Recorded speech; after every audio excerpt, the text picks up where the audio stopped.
Hello, everyone, and a very good afternoon to you. Through the heat haze that greets us for round 5 of the Ferrari Challenge here in Europe. Our Copa Shell Am race 2 of the weekend is about to take place. As I say, through the heat haze, because by Jiminy, it is warm. And here we are with round 5, which is taking place at the Circuit Ricardo Tormo in Valencia in Spain.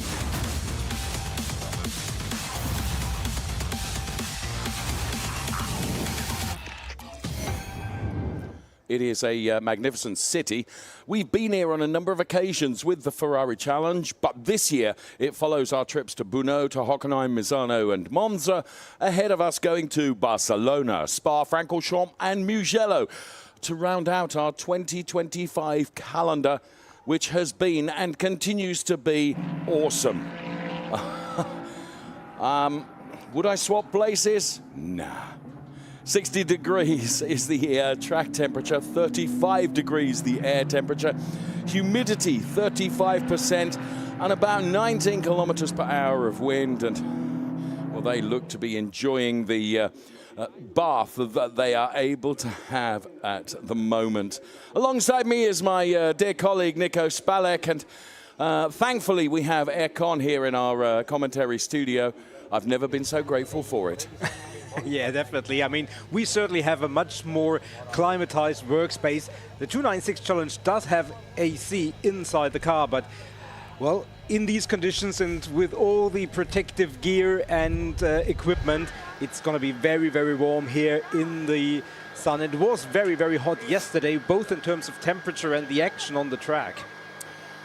I said to Henrik Kamstrup, who we saw just a few moments ago and who will be going from pole position, I met him over lunchtime, and I said, I hope you don't mind, Henrik, but I said part of your success this weekend is down to the aerodynamic hairstyle you have, which is very similar to mine. And he laughed and said, no, I completely agree with you, Dave. Andreas Koenig will be going from P3 on the grid. Let's take a look at what happened in the race yesterday. Race 1 for our Ferrari Challenge. Copa Shell Am drivers in the searing heat of the Circuit Ricardo Tormo in Valencia.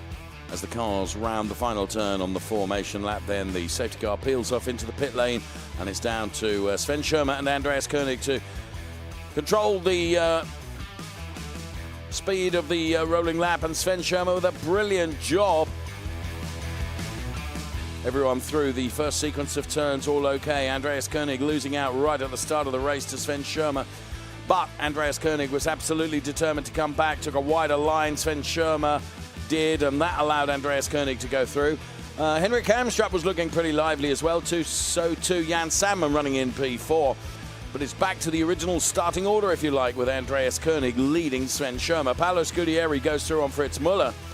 And Fritz Müller then went through on Paolo Scudieri, and that position changed yet again as Paolo Scudieri went through on Fritz Müller. It was a brilliant little battle between these two drivers, and, well, you can see, bravo, bravo, his driver coach said. Unfortunately, going around was Charles Chan, but he got it recovered and only missed out on one place in his recovery, and Germana Toniella was looking as lively as she always does in driving. And into turn 14 they were heading right now, and so too was Andreas Koenig and Sven Schirmer, who caught right up to him right at the end of the race. But in the end he was not able to get by, because Andreas Koenig would win from Sven Schirmer and Henrik Kamstrup. Those the drivers that you would be seeing on the podium. So brilliant driving in Ferrari Challenge Copa Shell Am. It was good podium celebrations too, and well, going to be very interesting to see what happens with this race. Henrik Kamstrup having put it on pole position. Of course, he was P3 on the podium yesterday. One driver that, in my opinion, is out of position is Jan Sandman. He is going from P4 on the grid. Just couldn't hook it up in qualifying today, Nico.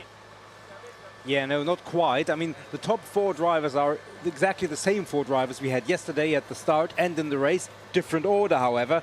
And yesterday it was all within 6/100ths. It was a little bit further gaps, but it was really, really close. And Jan Sandman today, a little bit on the back foot when it comes to that forefront battle. Okay, as we continue our look inside the Ferrari Challenge, we rely upon Ludovico to guide us through everything that happens with this fantastic series. It's time to discover another important part of the Ferrari Challenge Europe. Here we are in the race direction. Come with me and let's dive into this important part to discover what is his role. In the Ferrari Challenge, race direction is composed by race director, the chief official in charge of applying the sporting regulation and making race time decision. Steward, a panel that assists the race director in enforcing the rules and assessing potential infringements. They may review footage and deliberate on specific incidents. Finally, technical officers tasked with the technical inspection of the cars, ensuring each vehicle complies with the competition technical regulations. The exact structure of the race jury can vary slightly depending on the circuit and championship, but these key roles are always present to guarantee a fair and properly managed competition.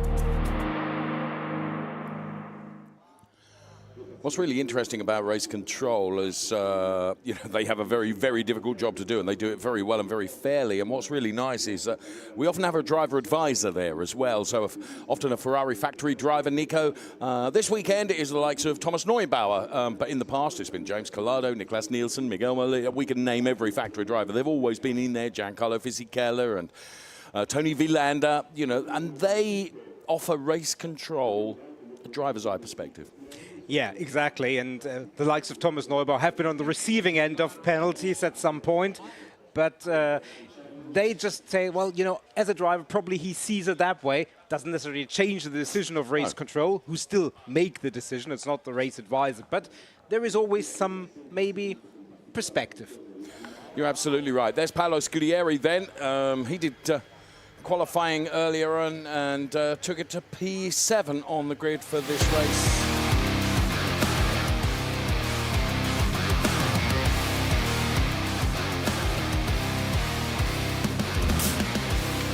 I'm Alvaro Ramos. I'm in Valencia to drive at Ferrari Challenge European to race.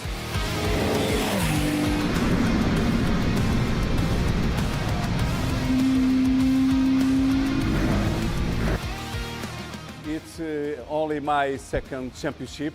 I have started last year. This year is second year, and so far it's good. I'm enjoy. It's the most important. I came for race and to enjoy it, and I'm so happy.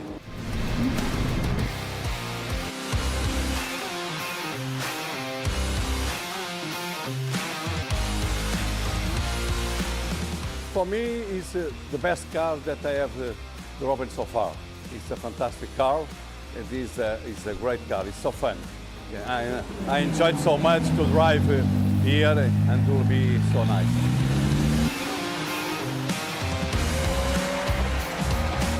It was a pleasure for me to be part of this family.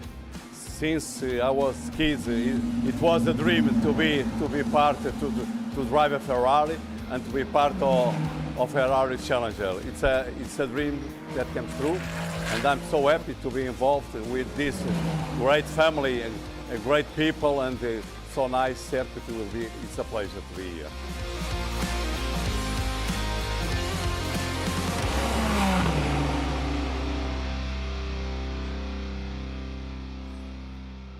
He's a super guy, Alvaro Ramos, who comes from Portugal. And I have to say, when speaking to him last year, when we had the opportunity to do so, he offered me some really rather lovely Portuguese cherries, which were beautiful. Right, this is the Valencia circuit. It's exactly 4.005 kilometers long. It has 14 turns, and the only time the drivers will get the benefit of the air conditioning, really, that's in the 296 Challenge car is on the long straight between the end of the lap, through turn 14, and the start of the lap, turn 1.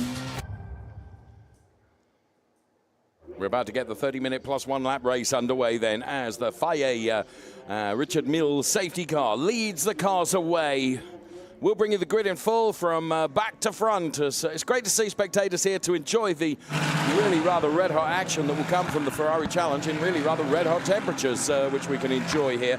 at the Valencia circuit. Circuit Ricardo Tormo, so named after the two-time motorcycle world champion, of course, Ricardo Tormo. So Henrik Kamstrup, P1, Sven Schirmer going from P2. But as I mentioned, we'll go through the grid in full to give it to you formally and officially, and here it comes. Alvaro Ramos, we just heard from him. He goes from the 7th row of the grid, P13, to the next row, which is row 6, where we find Pino Frascaro and Charles Chan. On the 5th row of the grid, it's Alexei Komarov and Fritz Muller. He goes alongside. Germano Toniella and Paolo Scudieri, both capable of overtaking from P8 and P7.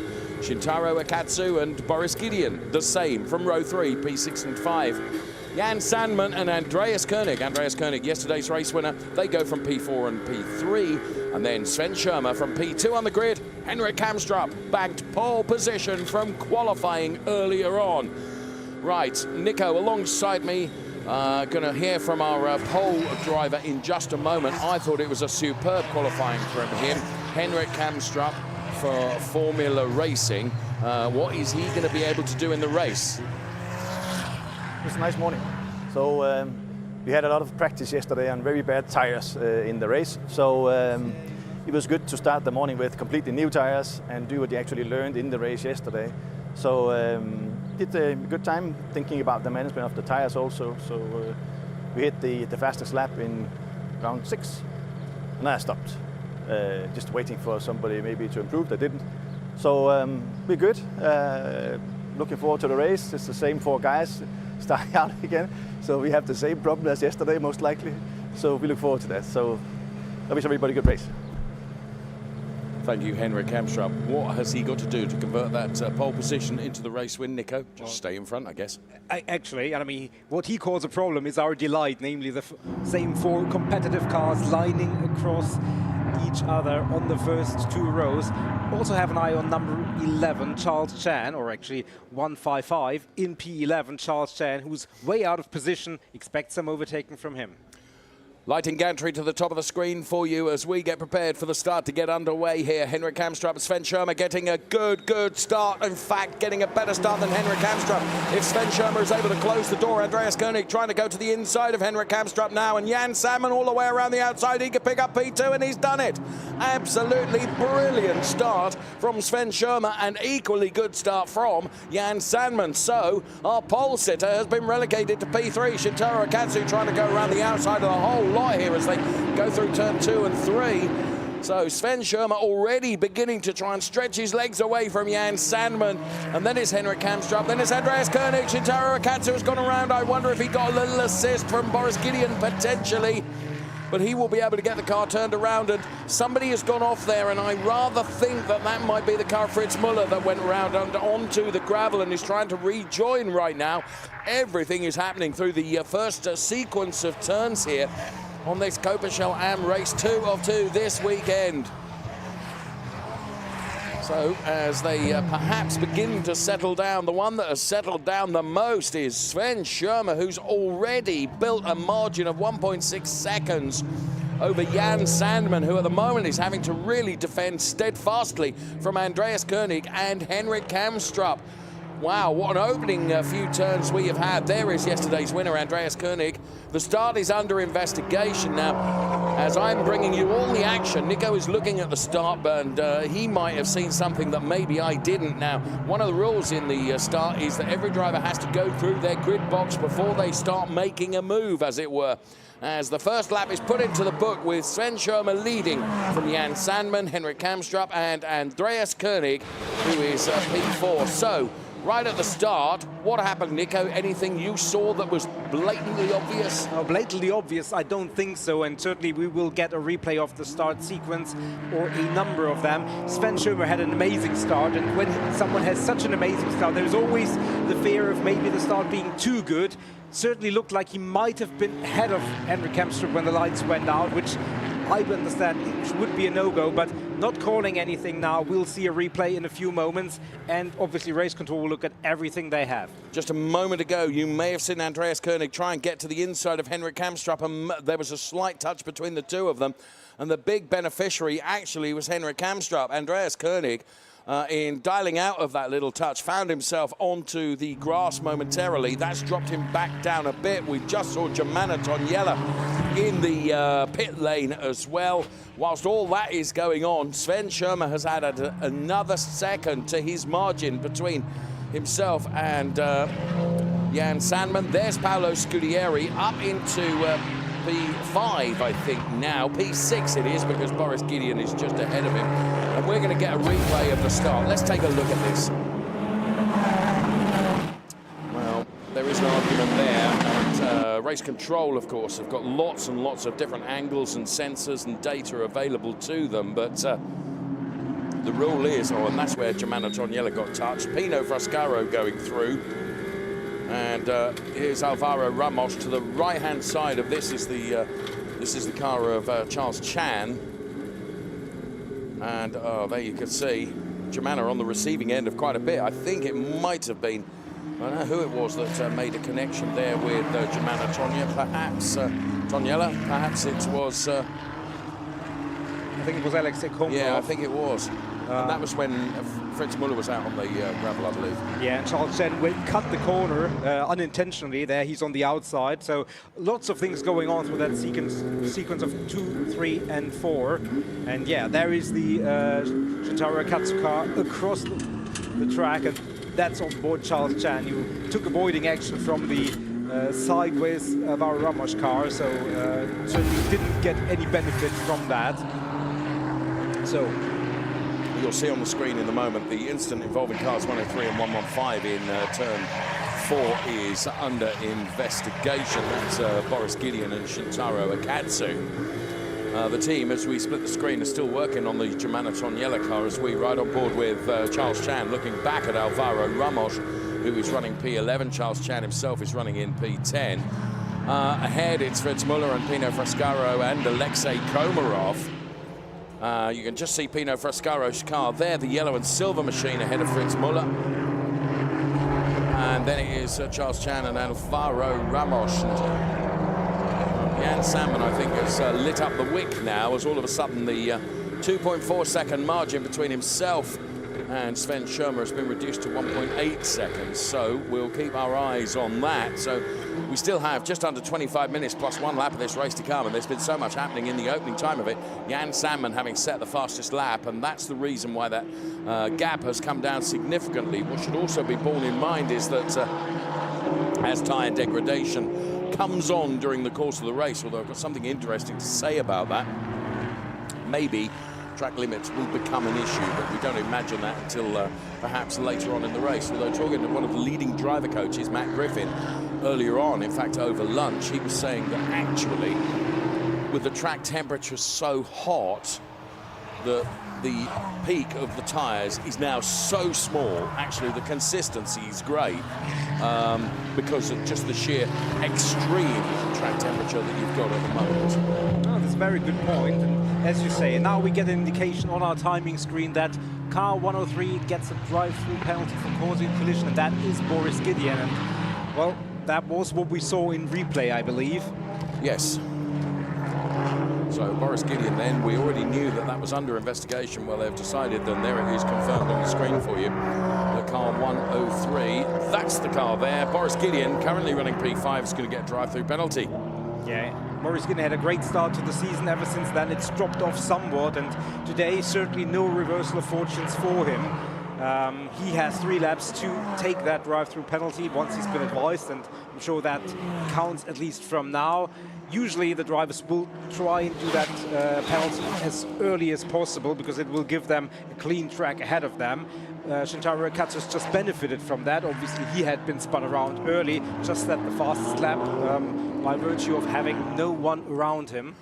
And critically, somebody else getting a drive-through penalty, which we'll be able to give you in just a moment's time, which I didn't see this. I mean, there's 2 more drive-through penalties to come. One is for Fritz Muller for an incorrect starting alignment, and one is for Pino Frascaro for an incorrect starting alignment. You'll see those in your screen in a moment.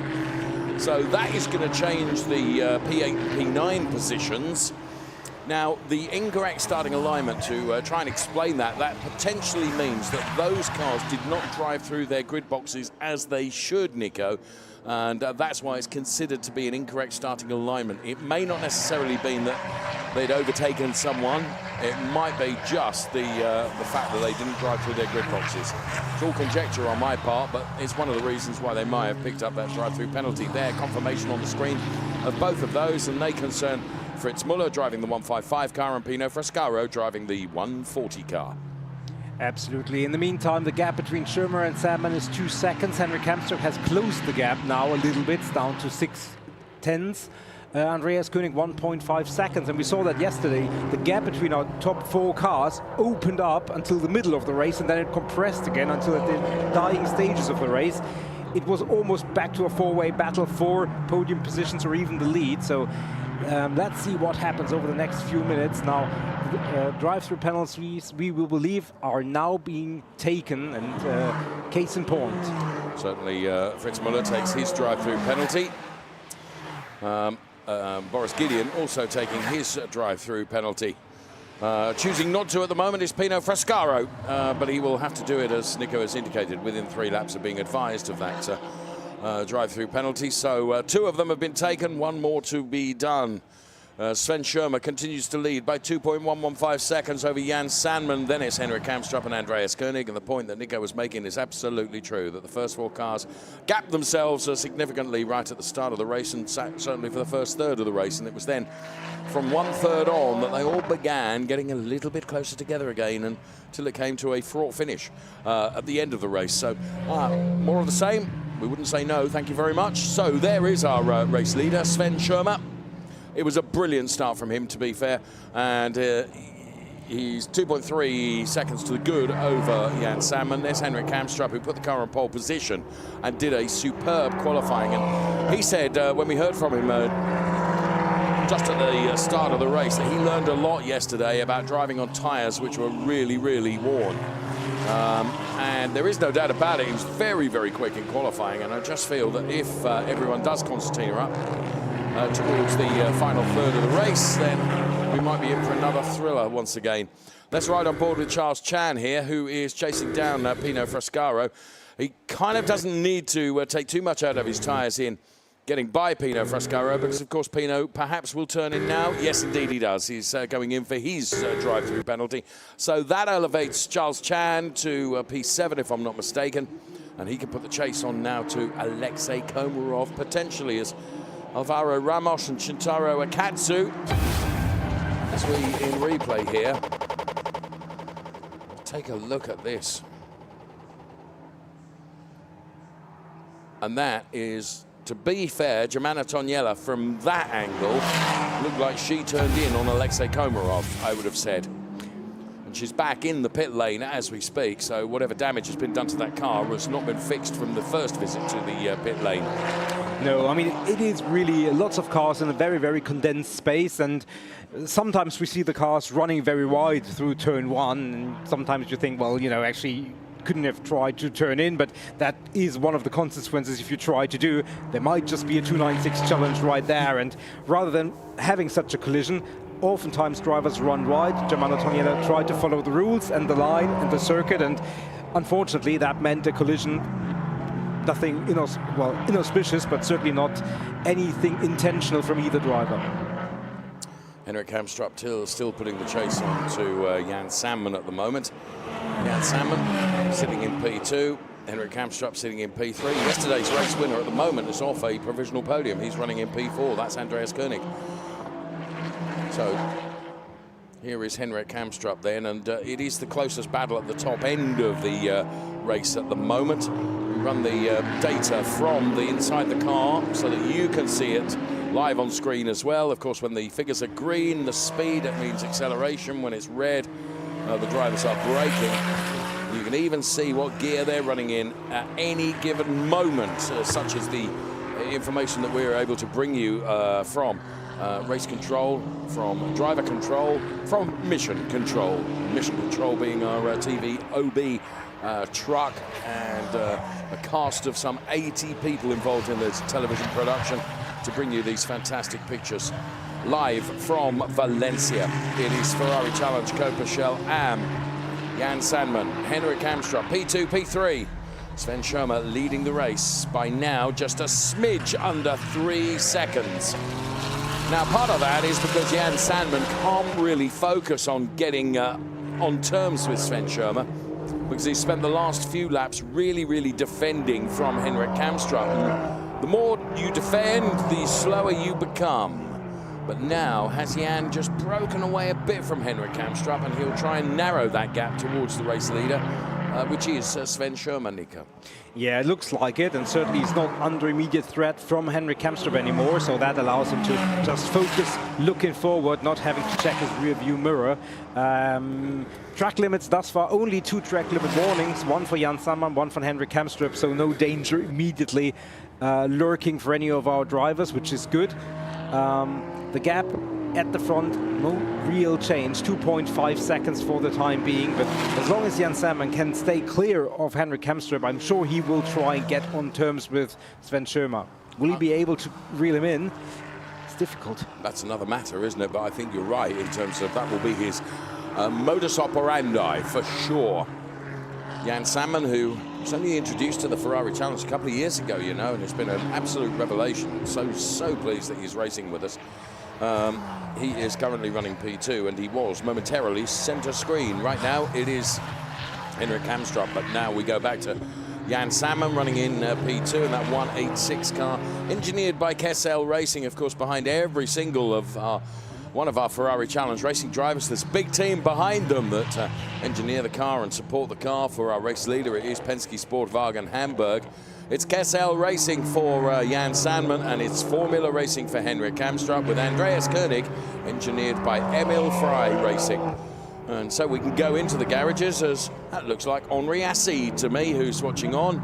Henri Acide, who drives in Ferrari Challenge Trofeo Pirelli, is in the Kessel garage looking at everything that's going on screen as well. And he can see as we're just about reaching the halfway point of the race. We've got 15.5 minutes plus 1 lap remaining in this Ferrari Challenge Copa Am race. And whatever Jan Sandman has tried to do to break away from Henrik Hamstra hasn't worked yet. Shintaro Akatsu chasing down Charles Chan. It's P8 and P7. The Formula Racing driver Charles Chan. We've got this rearward-facing onboard camera, which gives us a really good high-def shot of the front of Shintaro Akatsu. And they damaged the rear wing on the Shintaro Akatsu car, of course, from that earlier collision. So how that will be affecting the Shintaro Akatsu car and its performance, you can see it's really bent on the left-hand side there, but see, some of the downforce isn't probably there for Shintaro Akatsu, so he's having to drive what I would say is a not 100% handling 296 Challenge car, and he's doing very well. Yeah, he's doing very well. Just made the executed the overtake, and had to recover it after a little bit of a sideways moment, which I'm sure has something to do with the changed aerodynamics. It's still handling decently, but not as predictable as you would think. I think you're right. Jan Sandman just sets another fastest lap. And there is the 133 car of Charles Chan then, the 296 Challenge cars. Absolutely supreme racing cars. So last time around it was 3.762 seconds between P1 and P2. Let's get a live gap now. It's almost identical, 3.767 between Sven Schirmer and Jan Sandman. This is Shintaro Akatsu with his sideways movement. I suspect the overtake came as he dived to the inside here. Racing room was left for him, but then the back end of the car, he controlled it beautifully with the opposite lock, and it almost played into the hands of Charles Chan, who was going to try and go around the outside, but he wasn't able to quite make that happen. For my money, Sven Schirmer has not put a thing or a foot wrong. He did the overtake right at the start of the race. It was bold, it was perhaps an audacious move, but it worked. And his driver coach, Andrea Gagliardini, will be pretty pleased about this, because in the Drivers' Championship points, if it all finished right now, Sven Schirmer will be leading the points on 120 over Jan Sandman P2 and Andreas Koenig P3. Then it was Henrik Kamstrup and Boris Gideon. That's the way the points would look if it all finished now. Of course, there is still 12.5 minutes plus 1 lap remaining, and Shintaro Akatsu with strife, I think.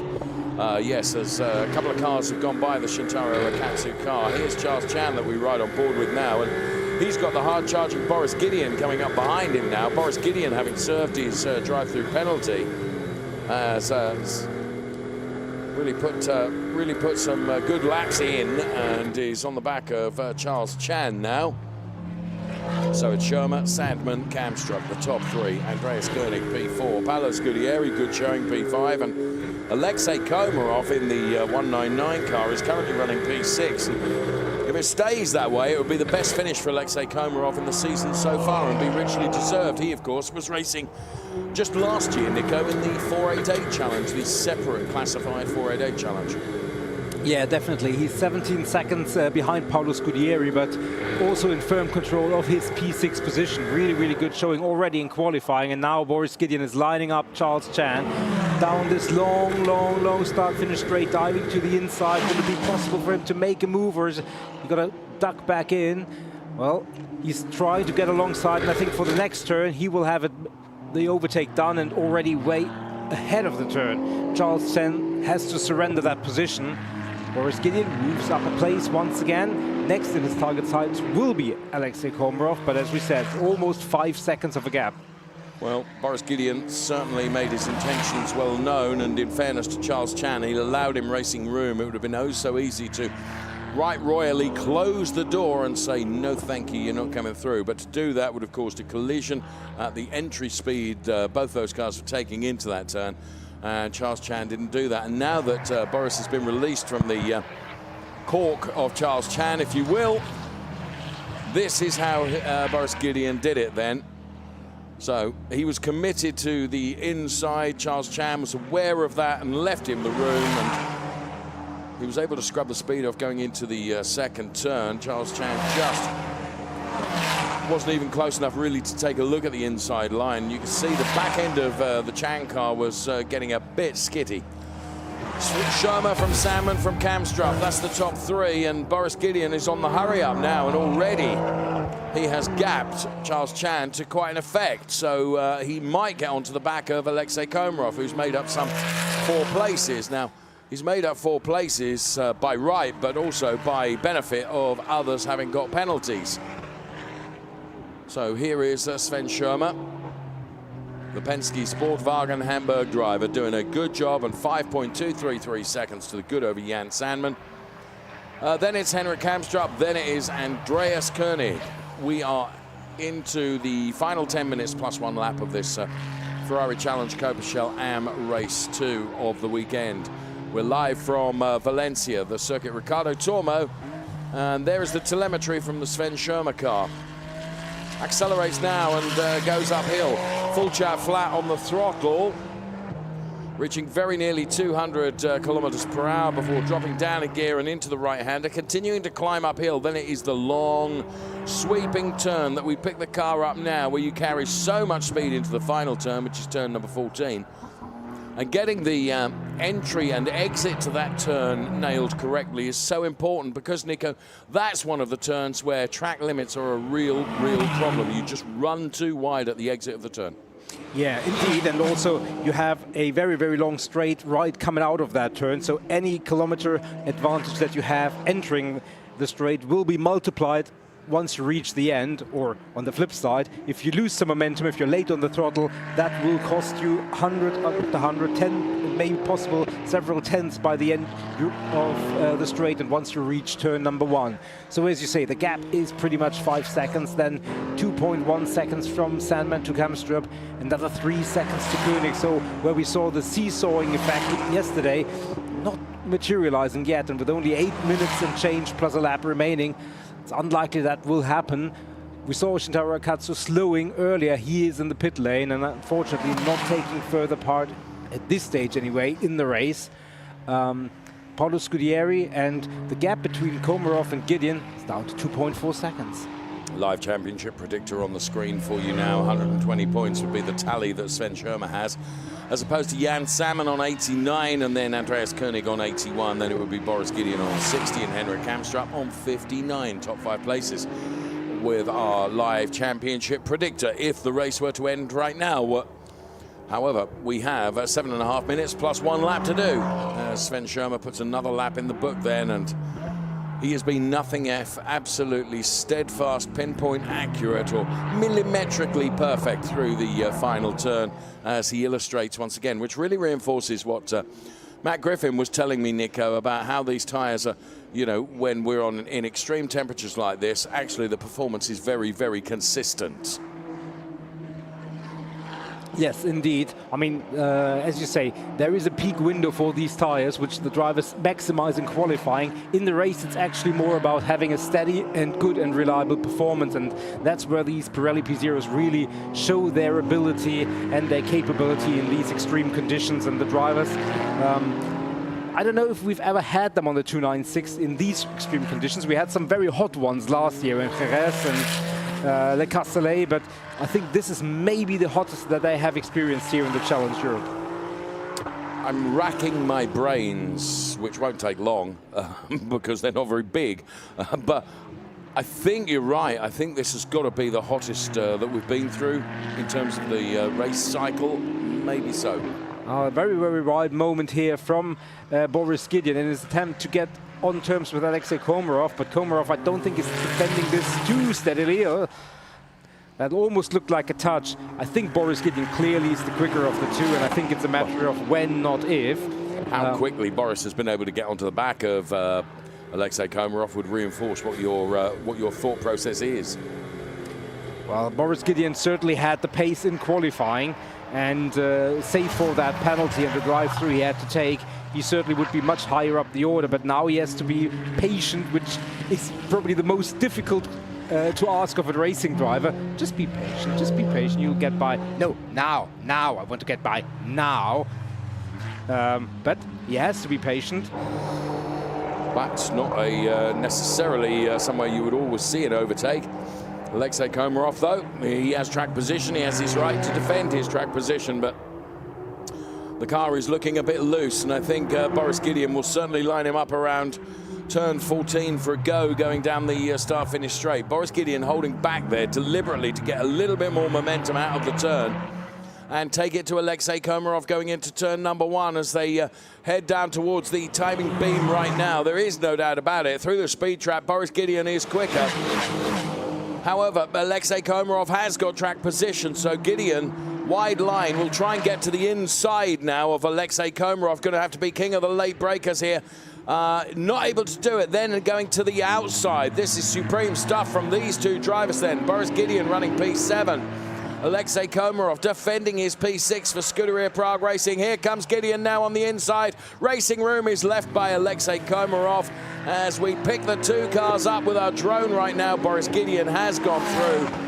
It took him probably 2 or 3 turns more than he would have liked to execute that move, but he has done it now and finds himself running P6. Absolutely, and patience paid off, hard-fought patience, but the gap now from Boris Gideon to Paolo Scudieri is 22 seconds, so with 4 minutes remaining, well, I will commit to saying he won't make up that gap, but a great overtake, and that means P6 for Boris Gideon. No major change. Jan Salmon has clawed back a second, but it's still 4 seconds to Sven Schirmer. I think Sven is really just being smart and managing the gap. The other gaps also, Henrik Kamstrup another 3 seconds, Andreas Koenig 2 seconds drift. Unfortunately, not being able to bring you really, really close battles right now. It's not closed up and concertinaed as it did yesterday, has it? By no stretch of the imagination, but we've seen late lap drama in the Ferrari Challenge on multiple occasions, so don't go anywhere. This might still change. This a replay then of Boris Gideon's finally getting by Henrik Kamstrup, not Henrik Kamstrup, Alexei Komarov. And it took him ages to do that, and as I say, probably 2 or 3 turns more than he would have liked. But in the end, Alexei Komarov did allow him the room to go through. He defended steadfastly for a number of turns, but on that occasion, Gideon was in the right place at the right time and made it stick.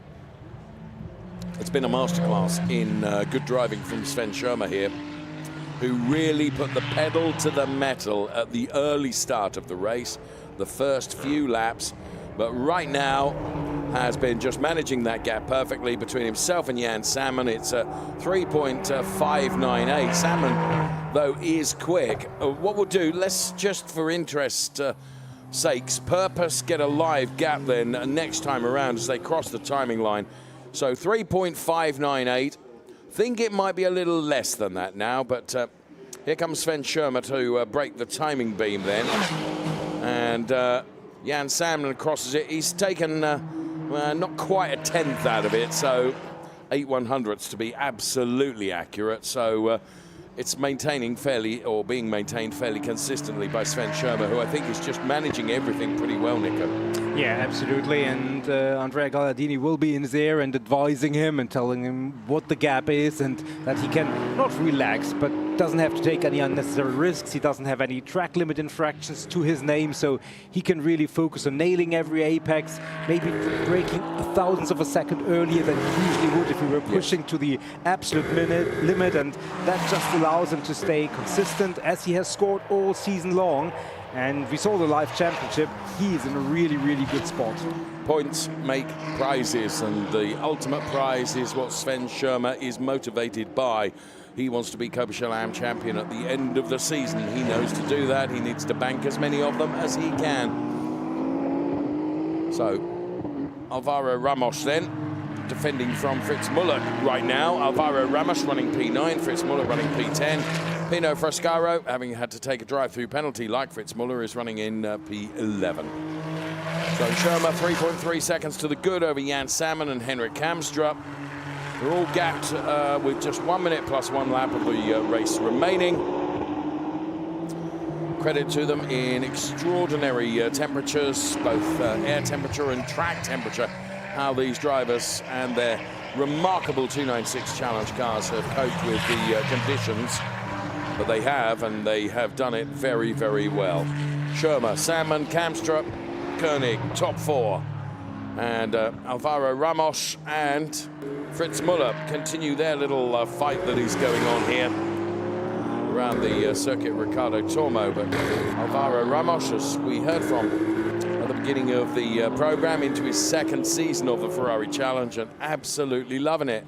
Incidentally, Sven Schirmer's driver coach, Nico mentioned just a few moments ago, Andrea Gagliardini. Sometimes Sven Schirmer even has 2 driver coaches. Another one of those, a very successful Ferrari Challenge racer, Max Blancardi, but he's on Ferrari Challenge duties in North America this weekend, as the Ferrari Challenge, the most revered one-make series around the world, is not only being contested here with the European Series in Valencia, but also being contested in Indianapolis. In North America, as Fritz Muller goes to the inside of Alvaro Ramos. Alvaro taking a wider line to allow racing room. Only does he allow racing room, he loses out as well as Fritz Muller does go through. So, as I was mentioning, racing in in Indianapolis, the IMS, the Indianapolis Motor Speedway, and also racing this weekend in Australia as well. Yeah, in Sydney, and just last weekend we were in Japan and in the UK as well. Indeed. So guess where I was? Well, certainly in Japan. 5 different regional and continental championships as the clock has ticked down and Sven Schirmer has begun his final lap. But we're staying with this battle between Charles Chan and Alexei Komarov. There is Pino Frascaro. Our top 4 drivers, as we said, still fairly equally gapped, so not much instantly happening. But Alexei Komarov running off the track and thereby losing lots of space. And losing a place to Charles Chan. What I find absolutely amazing is that the quality of driving from our drivers has been so good. The actual instances of track limit infringements has been really quite low. No one has done more than 2 because there have been no penalties awarded because it has not been necessary. The gap between Salmon and Schirmer, well, it's certainly come down significantly to 1.9 seconds as Jan has really lit the wick up on the final lap, but you just get the impression that Schirmer's got it all completely under control and is just running with it right now. And of course, Salmon is really having to drive to try and get close to Sven Schirmer, because anything can happen, and you've got to be in a position to take advantage if Schirmer were to make a mistake, but it's pretty unlikely as he heads towards the unfurled checkered flag right now. It's going to be Sven Schirmer that wins our Ferrari Challenge Copenhagen race from Jan Salmon, who takes P2. Henrik Hamstrup started pole position. He finishes P3. Those drivers you will see on our podium. Andreas Koenig, it's P4. Then it's going to be Paolo Scudieri, Boris Gideon, Charles Chan, Alexei Komarov, Fritz Muller, Alvaro Ramos, and Pino Frascaro. Their confirmation of our race winner, Sven Schirmer.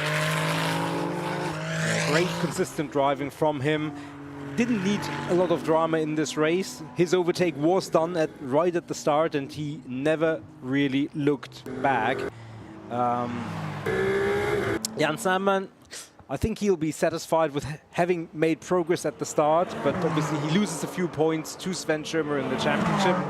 But as you can see, the race continues all the way until the very end. Alexei Komarov holding off Fritz Müller, Alvaro Ramos and Pino Frascaro will see the checkered flag in but a few moments. Henrik Hamstrup makes it 2 podiums out of 2 races. And you know how close it is in the challenge. Yesterday's winner, Andreas Koenig, finds himself on the 4th step of the podium, which unfortunately doesn't exist. So no further trophy for him. But I think on the other hand, he has had throughout the year always one very good race and one that was totally forgettable.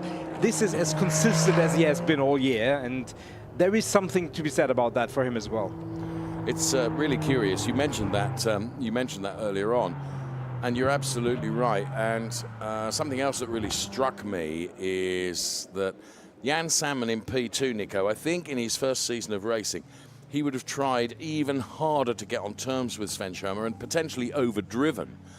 But, you know, his racecraft has really come on in leaps and bounds, and he's realized that actually, do you know what, I'm going to be better off here just banking the points for P2 and not going all out to take the win, which of course the glory and the honor of taking the win is magnificent. But actually, well done Sven Schirmer, who's not grumpy. Big smile on his face. Andrea Gagliardini is there, his driver coach, to congratulate him as well. Well done, Sven. Great job.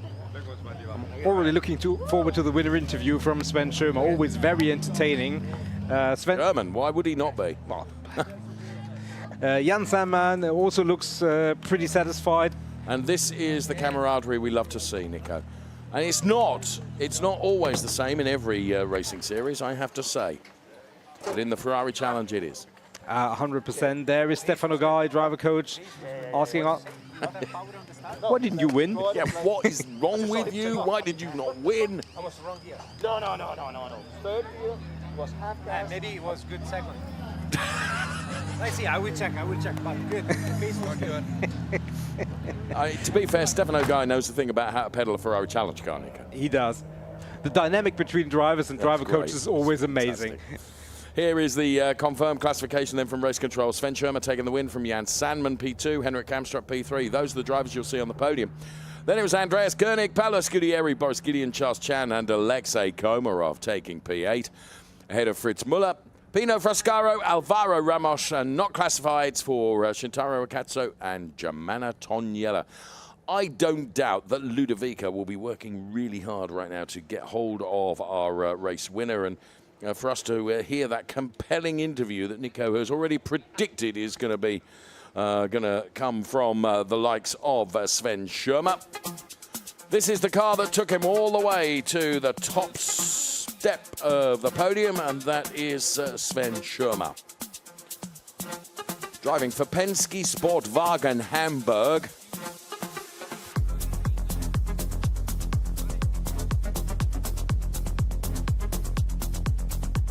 Well, the 175 car driver combo didn't really put a step wrong throughout the entire race.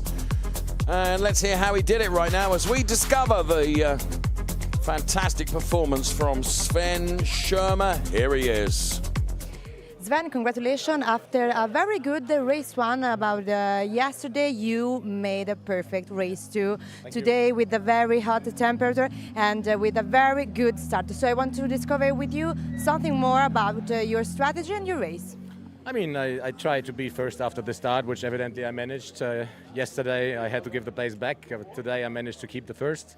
And then I could just push, you know, except for the temperatures. It was a perfect race. I love it. It's a long time I haven't been on P1, so I like it for sure. Podium a lot, but not a P1, so I'm happy, totally happy today. Congratulations again. Thank you. Thank you too. Big smile from Sven Schirmer as the cars were about to get underway for race 2, Ferrari Challenge Copa Chalam. Then the safety car peeling off into the pit lane. It was Sven Schirmer with an absolutely blistering start going into turn number 1. And good job done also by Jan Sandman. He made it through to P2. There was a coming together between Germana Toniela and Alexei Komarov, and Shitaro Akatsu in the 115 car found himself stricken across the track. A number of drivers having to take evasive action, including Alvaro Ramos and Charles Chan having to take avoiding action too. A number of drive-through penalties would occur, including that for Boris Gideon, also for Fritz Muller in the 155 car, and 2 for Pino Frascaro. That would change the shape of the mid-order of the race, and Shitaro Akatsu was determined to keep going, but unfortunately making contact with Alvaro Ramos, it really ruined the shape of the rear wing on the Shitaro Akatsu car, and it had something of an impact on the performance of it in terms of handling as well, as you could see there as the back end let go a little bit. Boris Gideon, having returned from his drive-through penalty, deciding to overtake Charles Chan and making no mistake about so doing, and next in his target sights was going to be the car of Alexei Komarov, and it took him a couple of turns, probably more than he would have liked to have done that, but he did do it, and Alvaro Ramos and Fritz Muller were also having something of a battle, which it was going to be Fritz Muller that would win that one as we enjoy the highlights. But the highlight of all was for Sven Schirmer as he took the win from Jan Sandman and Henrik Kamstrup. Those, the top 3 drivers in the Ferrari Challenge Copa Chalam race. We'll be heading up to the podium next, live from Valencia.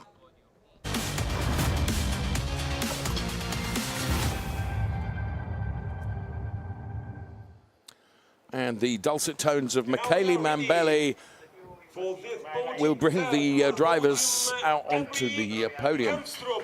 Here comes Henrik Kamstrup to take P3. Well done, Henrik. Jan Sandman will be on step 2 of the podium. There he is. And on the top step of the podium, Sven Schirmer. And of course, Penske Sportwagen Hamburg will be there as well because of the Copa Team trophy that they will be awarded. And here comes the national anthem to play out.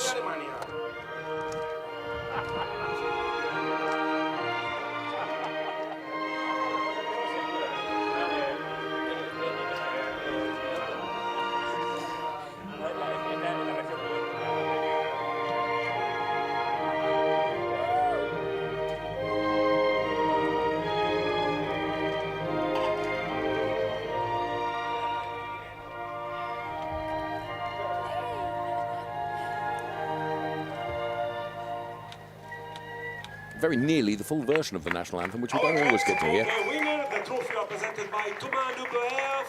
Thomas Neubauer, who is a Ferrari factory driver and who's been spending some time in race control, making the trophy presentations to Henrik Kamstrup first of all.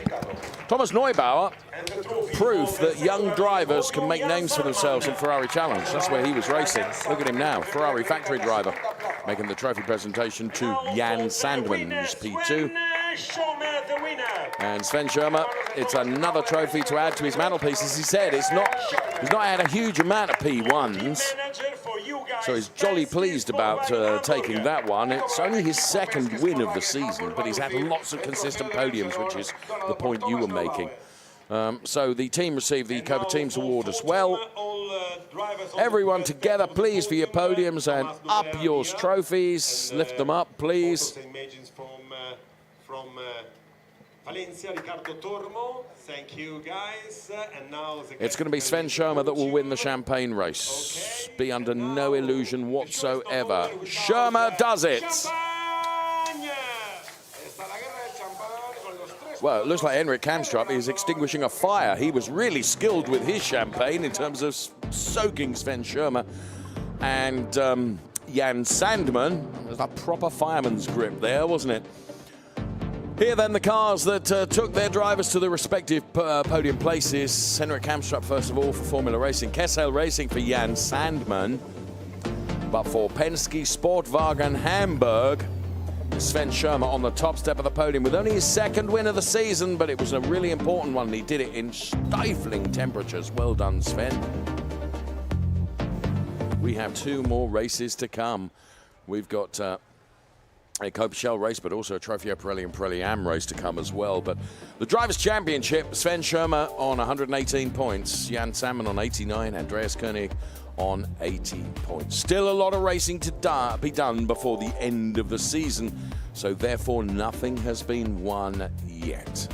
Awful lot of movement can happen in the Drivers' Championship points, but Sven Schirmer, you can see on the left-hand side of those graphics with his normal pose, looks pretty determined, and that's very much his attitude towards racing, and he's a great guy and a great driver, quite clearly. And as we take a look at some of the highlights from our race, as Boris Gideon waves to the camera, we'll be heading for our Trofeo Pirelli Am race next, live from the circuit Ricardo Tormo here in Valencia, where the temperatures have been sky high and will continue during the course of the afternoon to be like that. But from Nico and from myself, thank you so much for watching the Copa Shell race. We'll see you very soon. Bye-bye for now.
Hello everyone, a very good afternoon to you and welcome to the heat of Valencia for round 5 of Ferrari Challenge across our European calendar for 2025. Halfway point in our 2025 season and race 2 of our Ferrari Challenge. Trofeo Pirelli and Pirelli Am racing to come. Their first race, of course, was yesterday. It's the second race today. Here comes the official welcome.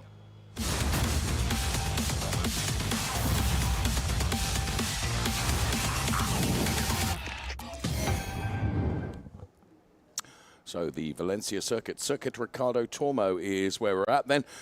We've been before to Monza, Misano, Hockenheim and Brno, and here we are in Barcelona. Next, after this race in Valencia, then it will be Barcelona, Spa-Francorchamps and Mugello. That's where we will be going to right at the end of the season, at the end of October, in fairness. And the Round 8 also feature, of course, our Finale Mondiale event too. The track temperature is 62 degrees Celsius.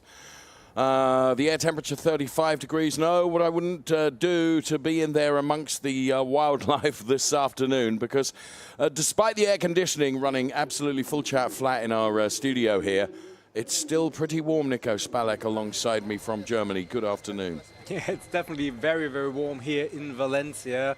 And when it's warm for us, that means it will be truly punishing for our competitors in Trofeo Pirelli Am. And as you can already tell, all the measures possible are being taken to allow the drivers to be as cool as possible before the start. Once the race gets underway, it's down to the drivers to keep a cool head. It's got to be difficult. Gilles Remans we're looking at right now, who's qualified P3 on the grid. Here is Yacine Ferrati now. He had a fantastic day yesterday, taking the race win. And he goes from P1 today. He set a lap time of 1:32.015 in his Emil Frey Racing 296 car. And here is David Gosner. Now, David Gosner is the second fastest of our Trofeo Pirelli Am drivers. Now, the Trofeo Pirelli drivers have got the red strip across the top of the windscreen. Our Trofeo Pirelli Am drivers, like David Gosner, have got the white strip across the top of the windscreen. That's how you can identify between the two categories. Big thumbs up from David Gosner, and he did a good job in qualifying, and the driver of the number 50 car finishing P4 just off the podium yesterday. He'll be hoping to do better than that today.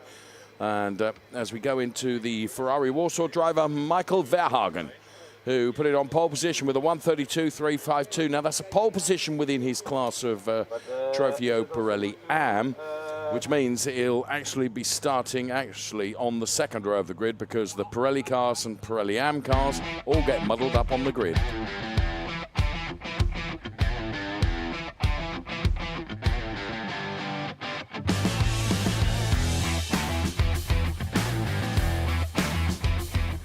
Right, here come the highlights then for Ferrari Challenge, Trofeo Pirelli and Pirelli Am then, and well, Felix Herziger trying to go around the outside.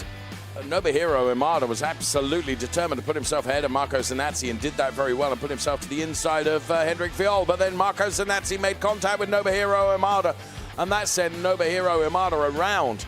David Gosner was in the middle of something of a sandwich here, and there you could see the number 51 car of Jakob Bidstrup going around, and Nobuhiro Imada going through. The highlights here of Ferrari Challenge, Trofeo Pirelli and Pirelli Am, as Hendrik Viol tries to make his way up the order, and Nobuhiro Imada also doing the same, having got past the Matt Rosner car.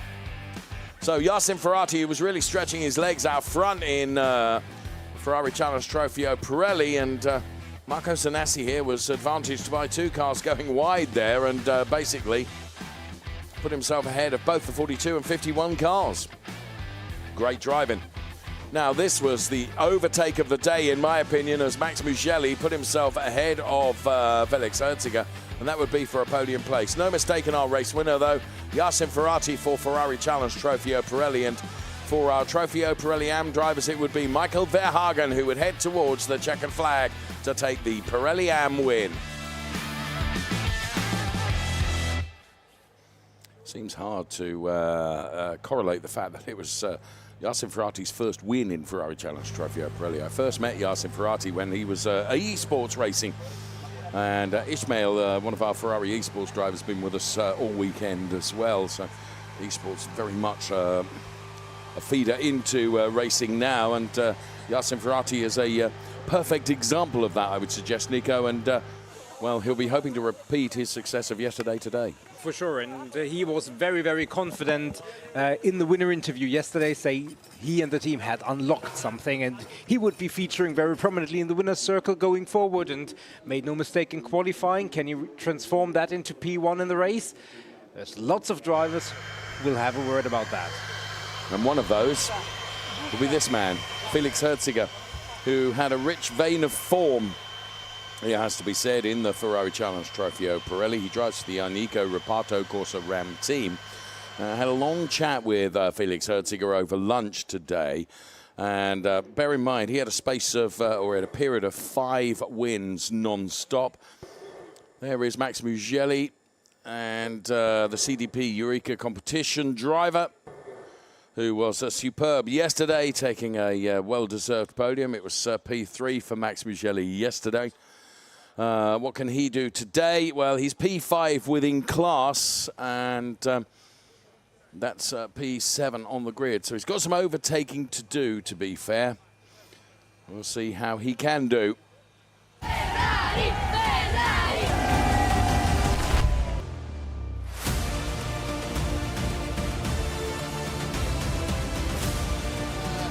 Thank you. Forza Ferrari.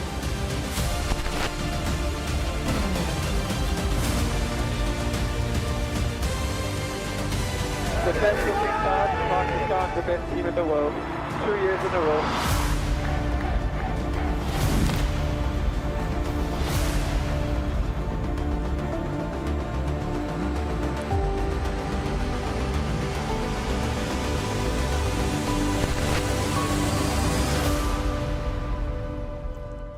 It was remarkable.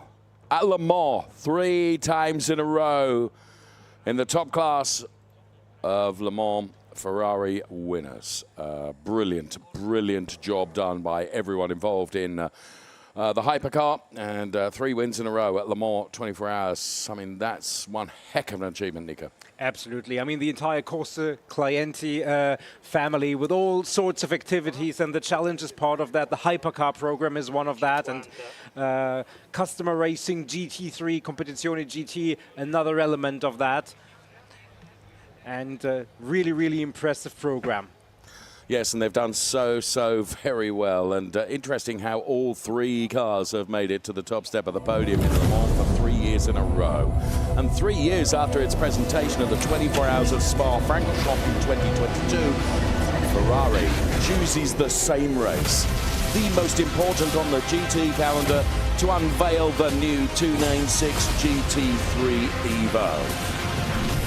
Building on the experience gained with the LMGT3 296, which competes in the FIA WEC Championship from the 2024 season, and of course the 296 GT3, which since its debut has won 5 titles, including drivers and teams titles in the pro class of the GT World Challenge Endurance Cup, the benchmark championship for GT3 cars. It is the 296 GT3 Evo.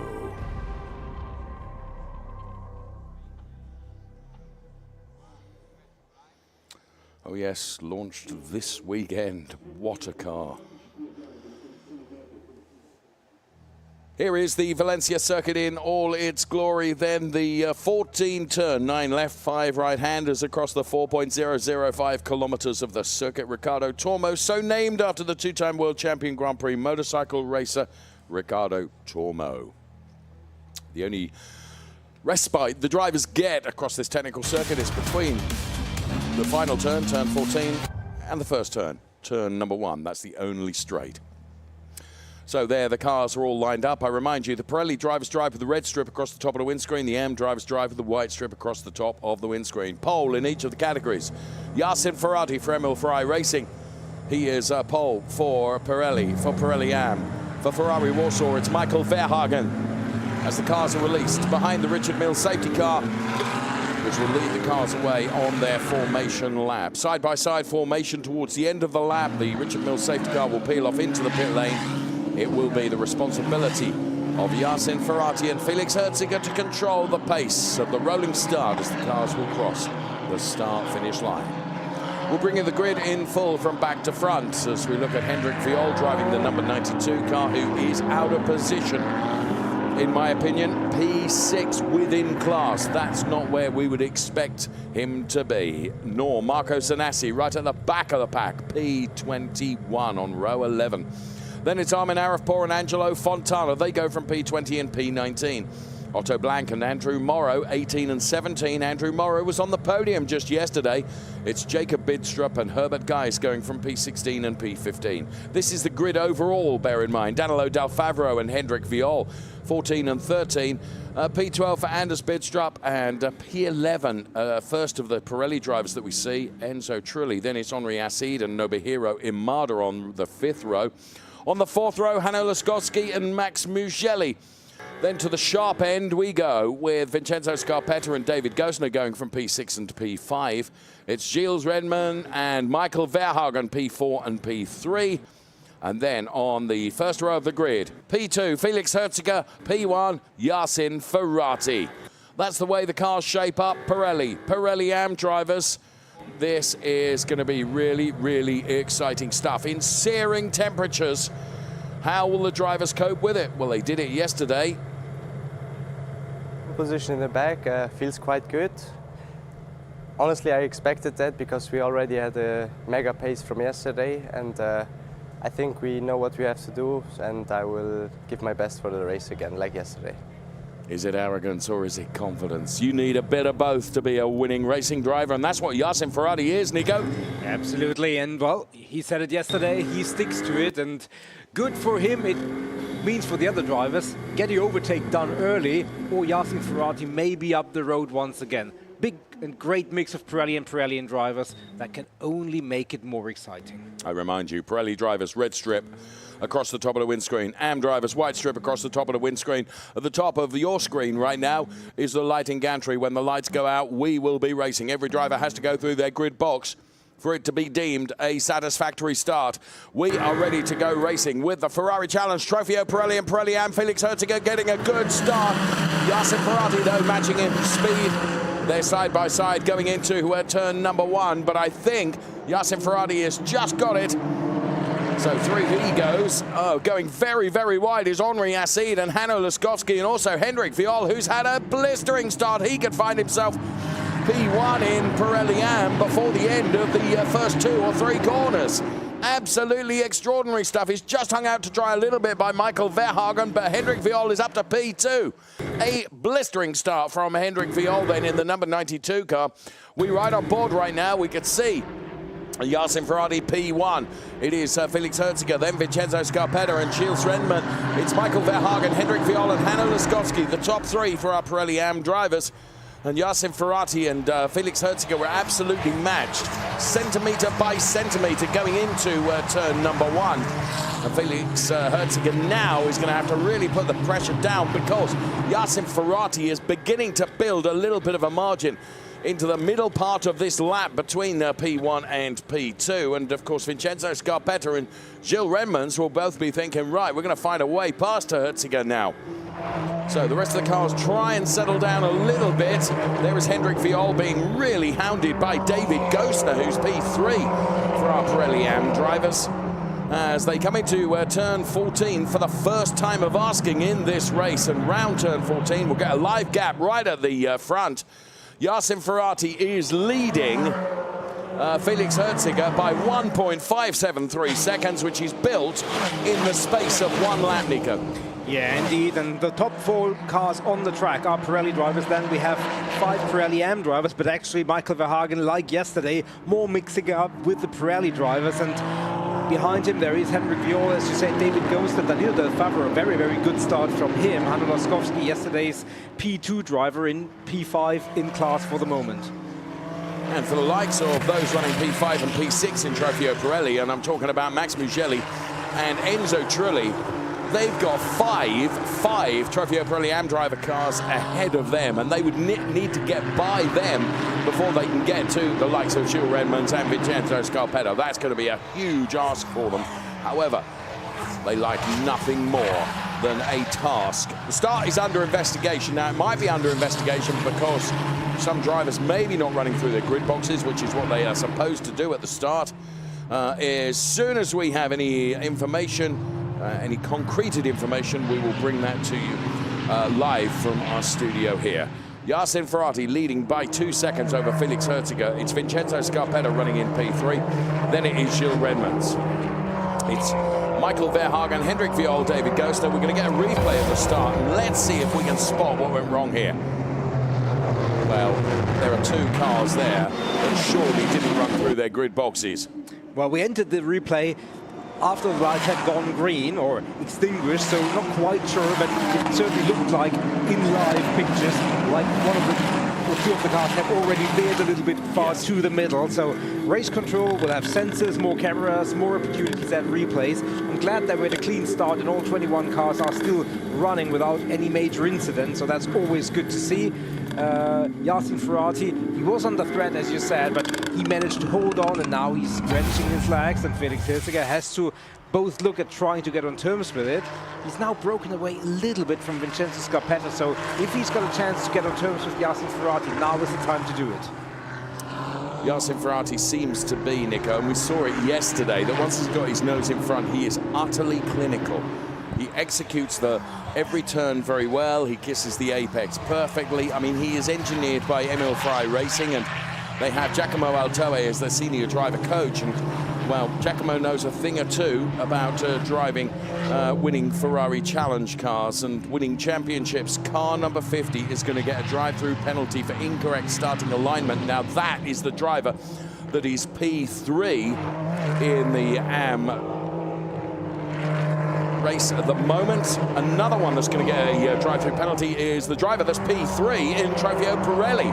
So Vincenzo Scarpetta and David Gostner both picking up drive-through penalties for incorrect starting alignment. That will be for potentially not driving through their grid boxes, Nico, I suspect. Yeah, absolutely. That would be my assumption as well. It obviously changes the dynamic of the race for podium positions. Hendrik Viol will potentially breathe a sigh of relief because he moved up the order significantly. The award he got for that is a David Gostner in his rearview mirror who was pushing and pushing and pushing, and that threat will go away.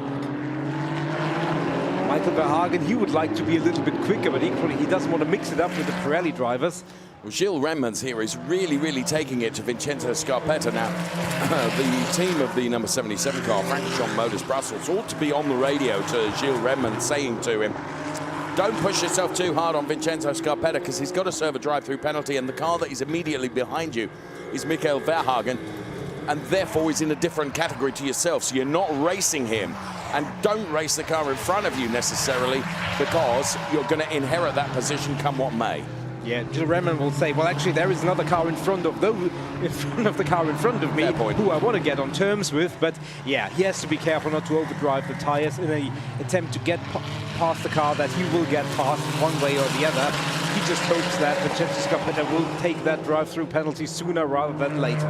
Well, he's got to do it within 3 laps. Those are the rules. Within 3 laps of being told about a penalty, you have to seize it. Yasin Ferrati, Felix Herziger, Vincenzo Scarpetta then on track. 1, 2, 3 at the moment. Vincenzo Scarpetta dives into the pit lane now to take his drive-through penalty. Brakes really hard to get the mandatory speed limit through the pit lane. Now that elevates Gilles Redmond up to P3. David Gostner, I think, stayed out. So David Gostner not coming in yet for his drive-through penalty. But there is the number 90 car of Vincenzo Scarpetta for Radici Automobili taking his drive-through penalty. And don't cross the white line on the exit of the pit lane, otherwise you could be in all sorts of strife all over again. And well, he's racing with Armin Arifpour now, and actually gets ahead of Armin Arifpour, comes out ahead of him. So here is our race leader, Yasin Ferrati. Only one driver in the top few that has got a track limits warning, and that is our driver in P3, Gilles Redman, at the moment, but it is only a warning. You can bank up to 3 of those. It's on the 4th one that you would pick up a penalty. So really, really interesting how in the early stages of the race, when you expect cars to be using every inch of or every centimetre of tarmac plus some, actually, drivers have all been pretty good about it. Yasin Ferrari is the best of the lot because he's 4.4 seconds to the good. Emil Frey Racing, his team, you can see as we split the screen, he is doing a very good job with this 296 Challenge car then, as he puts another lap in the book then. 4.481 it was last time around. Let's see what it is to Felix Herziger now. I think it's going to be a bit more. It is a bit more, another 3/10, 4.773 now, Nico. Yeah, and you already said that the team and Yasin Ferrari had figured out the car for him. And remember, this is the car that Giacomo Altoe drove to a championship last year. It's the very same car, and sometimes in a way that can be a curse, because obviously the car was perfect for Giacomo Altoe. Drivers have different styles. It doesn't mean that it has to be perfect for Yasin Ferrari. So maybe Yasin just needs a little bit of a different setup for him, and the teams have figured out how the car works perfectly for Yasin, and that's exactly what they unlocked. There is David Goster just taking his drive-through penalty. In replay, Nico, this is where, yeah, David Goster did miss his grid box. Thank you, everyone. In the truck, you really made it clear there why those penalties were awarded. Right, let's get back to it then as we watch the number 34 car of Enzo Trulli and Marco Zanazzi and Henri Acide. Yeah, Marco Zanazzi, remember, started from P last on the grid, 21. He's now up into P10 overall, so obviously helped by some drive-through penalties, but he had to make the other overtakes on the track. So that's 11 cars behind him, 9 net overtakes on the track. Quite an impressive first part of the race for Marco Zanazzi. Max Mugelli we're looking at now. We're looking at Max Mugelli from the onboard camera of Gilles Redman, running P3. Max Mugelli P4. Then it is Enzo Trulli. It's Enzo Trulli that we were looking at from the Max Mugelli. Then Marco Zanazzi, as Nico has mentioned, has done a really, really good job start of this race. And that is one of the Bidstrup brothers, the driver of the number 51 car. That's Jacob, I think, who gets into the gravel, but if he keeps the momentum, he's able to get the car recovered from there. He'll probably distribute a bit of stones across the track, to be fair, which won't necessarily be helpful, but thankfully it doesn't cause a safety car. So accelerating away. And there is Max Mugelli, there is Enzo Trulli, there is Marco Zanazzi, who, Nico, you're quite right to mention, he's done a brilliant job right at the start of this race. Let's go on board the Enzo Trulli car then, Radici Automobili and Zanazzi Racing. And he has got Marco Zanazzi right up his trumpet, to be fair, as Mugelli accelerates away, and Nelson Ferrari up to 5.7 seconds to the good at the lead of the race. And Michael Verhagen doing a good job at the lead of the Pirelli Am race as well, ahead of Hendrik Viol and Danilo Del Favero. And they're just ahead of the car that we run on board with right now. Hendrik Viol then across the timing line, and he is being chased right royally now by Danilo Del Favero.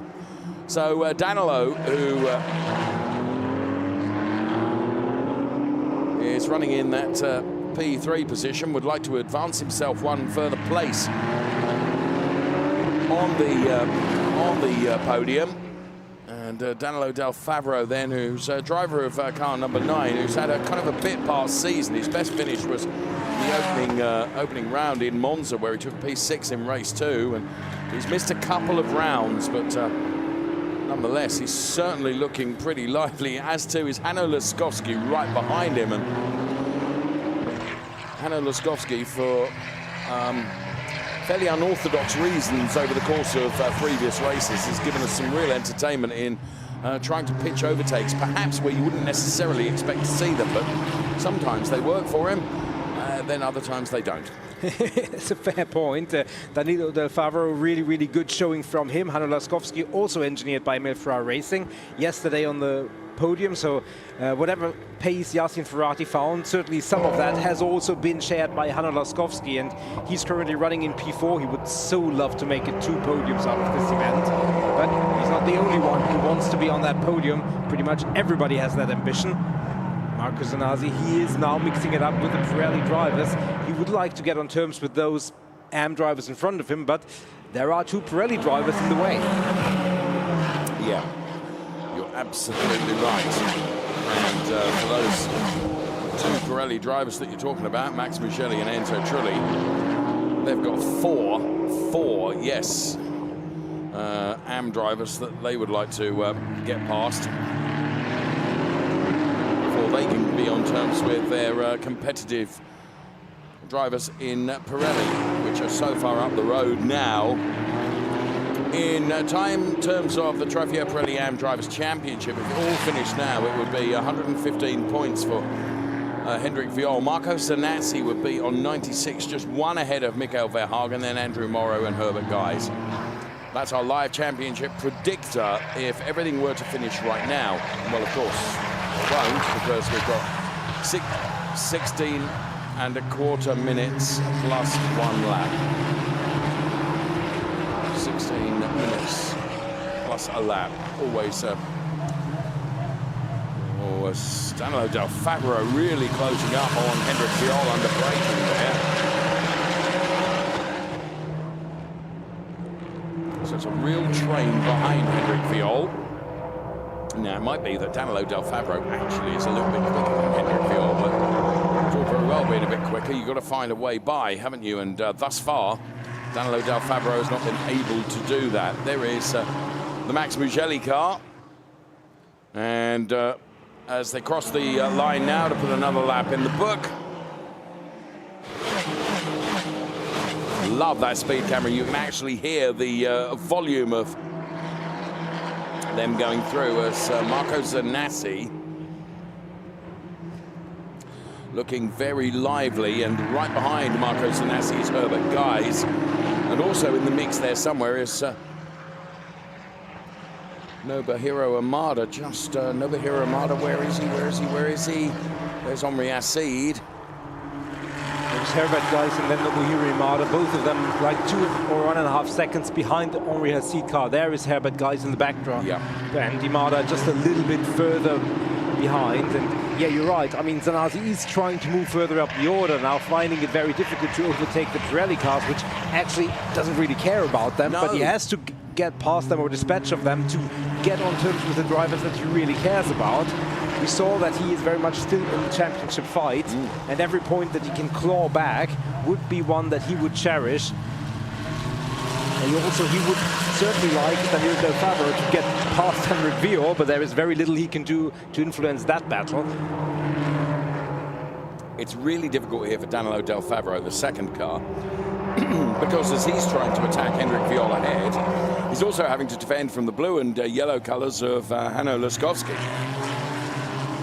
Yeah, Hanno Laskowski, again, really good pace yesterday, good pace again, and it would be those 2 drivers who arguably might be quicker than Hendrik Viol, but getting past Hendrik Viol, well, others have tried, some have managed, many have failed. Yeah, I was going to say, not many, but yes, some have.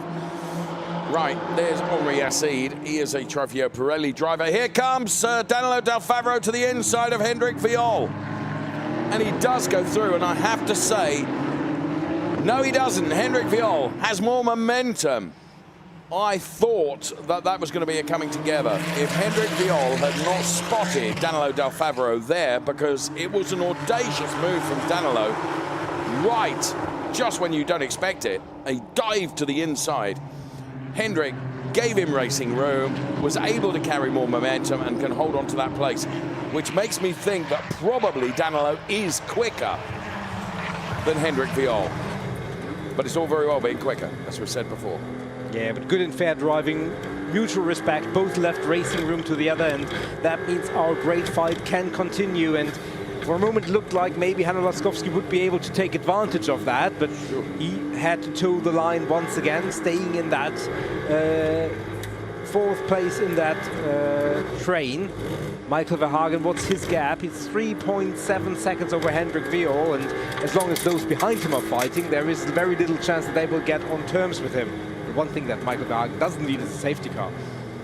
No, we've got 12.5 minutes plus 1 lap, and you know, it's very difficult to predict in terms of if and when you're going to get a safety car, but it could happen at any time, couldn't it? But at the moment, I would say all the drivers are settled down and gapped sufficiently, but only makes one, it just needs one little bit of contact somewhere, and it could be all so different.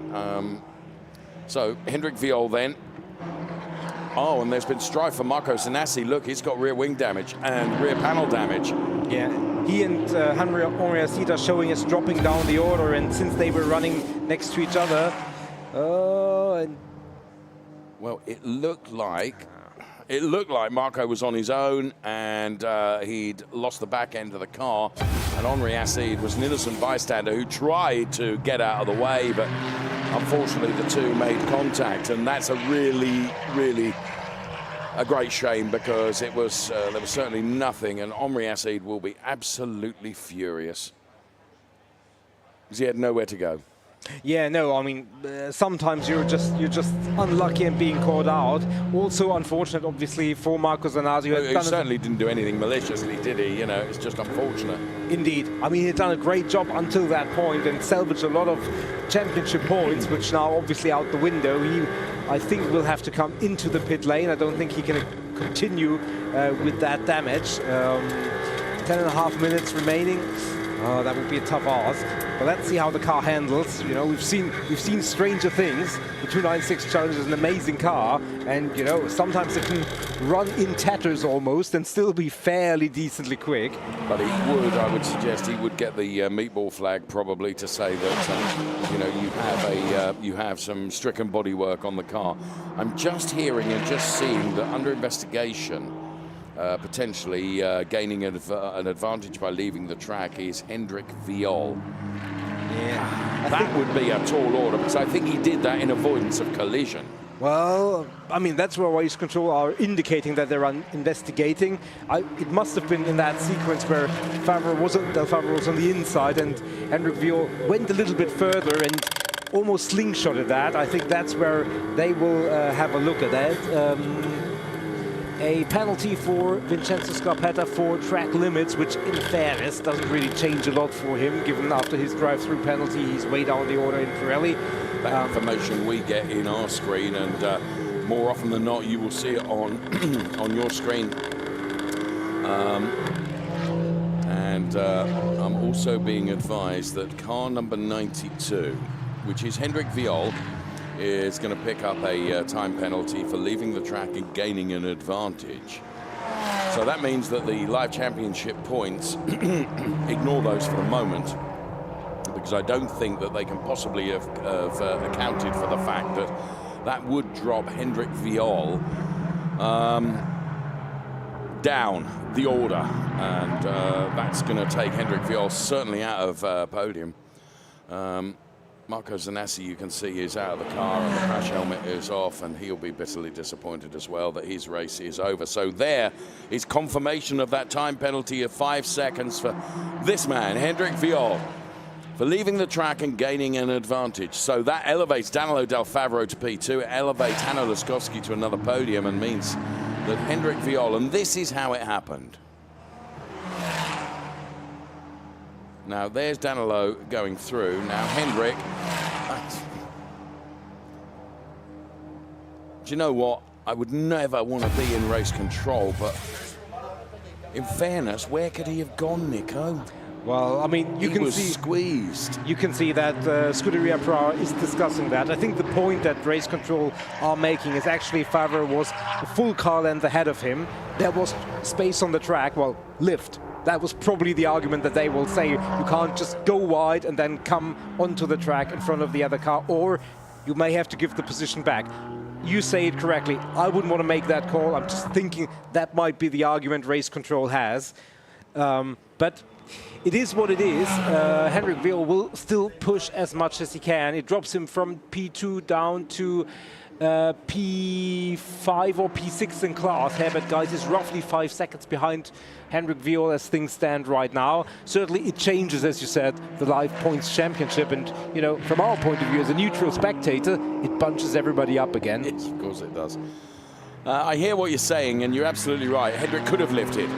I just think it was the sequence. I mean, I don't think he'd have had time to lift because it was almost exactly after the overtake, wasn't it? But that's why I enjoy talking and not making decisions. Felix Herziger, he's kind of been out on his own, hasn't he? He's 7 seconds behind Yassin Ferrati. And when you consider the dominance that Felix Herziger has had in Ferrari Challenge Trofeo Pirelli, yeah, this must be, you know, he's having to dig deep here, and he's going to lose, Nico, the championship lead. If everything stays the way it is right now, Yassin Ferrati would take over the lead of the Drivers' Championship. Yeah, he would, and I think, I mean, we talked about it yesterday. Oh, a little bit of a sideways moment there, and now you can see Hanno Laskowski has overtaken Danilo Del Favaro, so a change in position and podium positions here for the AMs. And now it's Hanno Laskowski chasing Henrik Viol, who again already has that penalty, so it's a little bit of an academic exercise. Yes, it is. For Felix Herziger, and we talked about it yesterday, when you're all on your own, you have your own lonely race, probably you will feel the heat more than if you're in a battle like Laskowski. You'll be focusing on what's happening around you. And almost not feeling the heat. Yeah, certainly you don't have time to focus on it. No. In replay then, this was Hanno Laskowski, wow, selling a dummy to Danilo Del Favaro and getting to the inside of it. That was a good move by Hanno. We said just earlier on that sometimes he's a bit unorthodox in his overtakes. That was spot on, wasn't it? Yeah, not a place where you usually see the overtakes, but certainly well executed there. And that changes the order. There is the Emil Ferrari Racing Team. We already said it, Yassin Ferrati engineered by them, and Hanno Laskowski likewise. So they now have drivers in P1 and P2 in the respective classes. Henrik Viol up to 3 track limit violations. So there is more strife potentially. Going if he doesn't, from bad to worse then. Well, 3 is still within what he's allowed to have. It's just the one more that he can't afford. 5 minutes plus a lap remaining. So, well, as you say, 5 minutes remaining. There is Max Mugelli. And here is Michael Verhagen. Michael Verhagen, who set the fastest lap in Trofeo Pirelli Am, and is a good distance ahead of everybody else within his class and category. As he throws the car over the curbs. And into the Michael Verhagen garage. And enthusiasm to be shown, that's for sure. And here's Hanno Laskowski and Hendrik Viol. Now, Hendrik Viol wants to protect his track position because, academic as it might be, he's got a time penalty to come. He wants to be as far up the road as he can be, and Danilo Del Favaro has not given up on this either yet. So at the moment, it would be, if everything stays this way, those drivers that are provisional podium places in Pirelli Am are Michael Verhagen, Hanno Laskowski and Danilo Del Favaro. Here's Max Mugelli that we're on board with now. He was on the podium yesterday. It's P4 at the moment in Trofeo Pirelli for Max Mugelli. We've got 4 minutes plus a lap in this Ferrari Challenge Trofeo Pirelli and Trofeo Pirelli Am race. A live gap between Hendrik Viol and Herbert Geis is 5.5 seconds. Now, taking account into that 5-second penalty, Hendrik Viol is just ahead of Herbert Geis, and that's one of the reasons why he can ill afford to let the other drivers behind him go past, because that would cost him time and potentially put him in a position where he can't defend his virtual battle with Herbert Geis. And there, very, very close to Danilo Del Favaro is Max Mugelli, but avoided cluttering into it. There is Herbert Geis just in picture, and he is effectively battling Hendrik Viol, even though in picture it doesn't look like it. No, that's taking the time penalty into account, of course. Danilo Del Favaro getting close to Hanno Laskowski as well. This is far from all over yet. 3 minutes plus a lap. Ferrari Challenge, Trofeo Pirelli and Trofeo Pirelli Am. We're live from Valencia watching this extraordinary battle ensue between our drivers, as is often the case in Ferrari Challenge, and indeed in many other racing categories. Sometimes the best of the racing is not at the front of the pack, it's a little bit further down the order, and that's certainly the case in this Pirelli Am race that we are seeing at the moment. Past the speed camera they go, and there is Danilo Del Favero. It would be his first podium of the season, if my memory serves me. Can't think that he's been on the podium before, and it was a P9 finish for him yesterday, so it'll be a real rate of progression for Danilo, but he's not happy with where he is. He wants to get by Hanno Laskowski because Hanno did it to him, and he wants to pay back the compliment. And may well do that, yet still time, 2 minutes plus a lap. And they really bunched up behind Hendrik Viol, who's fighting a valiant fight, valiant battle there. And, you know, for him it's about every tenth, every 100 that he can gain and keep. And the other drivers behind him, kind of a little bit of a garnish and side product for him, that they are stuck behind him. He doesn't care. He's just racing his own race and fighting for his own championship. And just a live gap from Michael Verhagen on Hendrik Viol, 17 seconds. 17.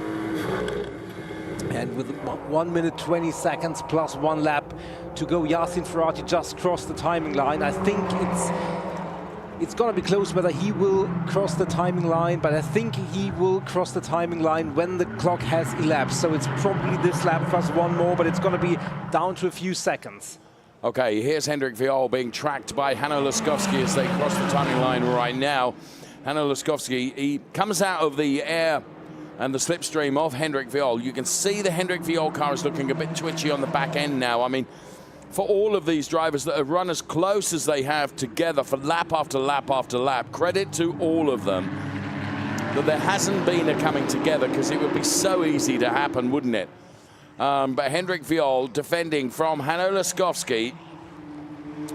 The 2 fastest laps come from the 2 race leaders, unsurprisingly. Yasin Ferrati and Michael Verhagen.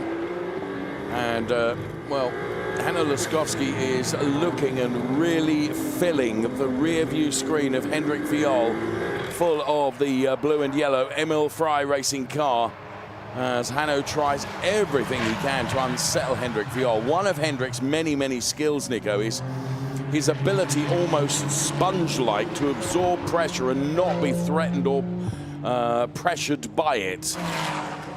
100%. And Hendrik Viol, remember, was P2 in the championship last year. Just lost out. He was Mr. Consistency last year, and he's a little bit like that again. And as we saw, he's leading the championship, even though he will drop a few places after the checkered flag. But he is still in a very strong position, and he's certainly going to try and bank the points that he can. We're on the final lap. Yasin Ferrati has taken that line, and these drivers will now start their final lap. Yes, Yasin Ferrati not able to cross the line with any time remaining. Therefore, this becomes the final lap. So it's now or never for Hanno Laskowski to get into that P2 position on track by getting by Hendrik Viol, which he kind of needs not to do, but does, of course, want to keep and protect himself from Danilo Del Favero. This is Yasin Ferrati then, as we're seeing another time penalty, or hearing about another time penalty, but it's almost academic. It's for Armin Arifpour, who running down there in P13, I think, in Pirelli Am. Yasin Ferrati, right from the very, very start of the race, has done a good job. And there, confirmation of that time penalty for Armin Arifpour. It is for track limits. And Yasin Ferrati accelerates out of turn 14 and heads towards the checkered flag. He will remember Valencia for a very long time in the Ferrari Challenge, Nico, because it's where he has taken 2 wins out of 2. Felix Herziger takes a very creditable P2, and then it is going to be Gilles Renmans that takes P3.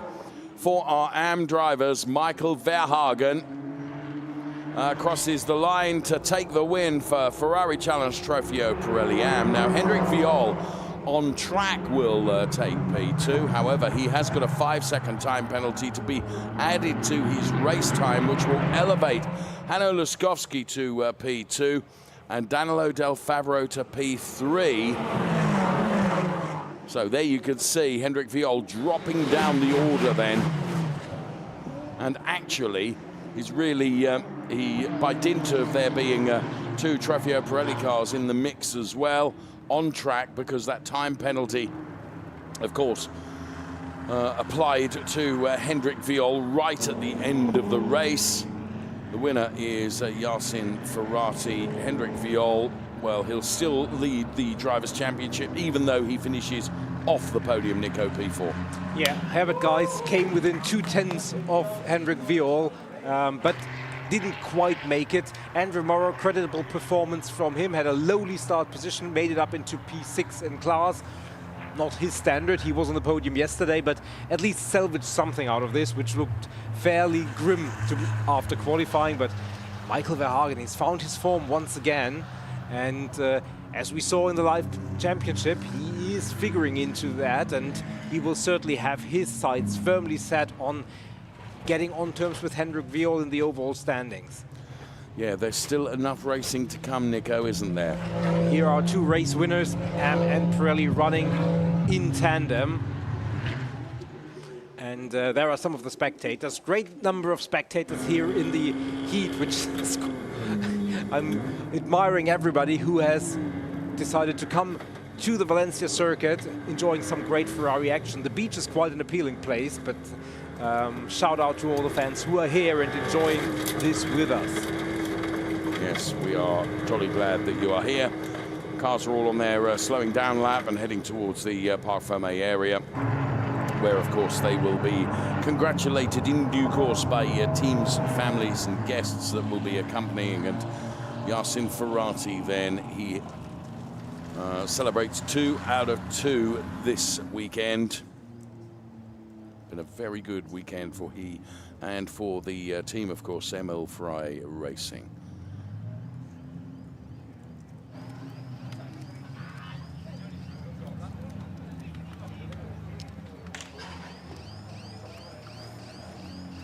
So, Gilles Redmonds is out of the car, Nico, the Francorchamps Motors driver.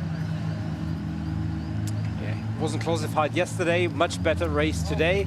Well, a little bit, I'm sure, very welcome water. And there is our race winner, a dominant race win once again. Yesterday was 17 seconds, not quite as much today, but I mean, never looked in jeopardy after he had rounded the final the first turn of the first lap. No, I agree with that. I agree with that. So slowly making his way into the... Oh, he's been prevented from so doing by Hanno Laskowski, who'd got his door open. There you go. All happens here, you know.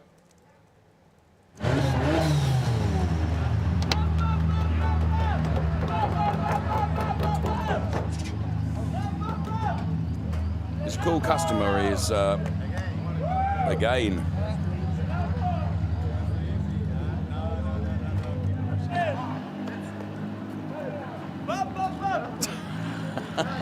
Michael Verhagen being hugged and congratulated. Well done to him. Brilliant job done, the Ferrari Warsaw driver.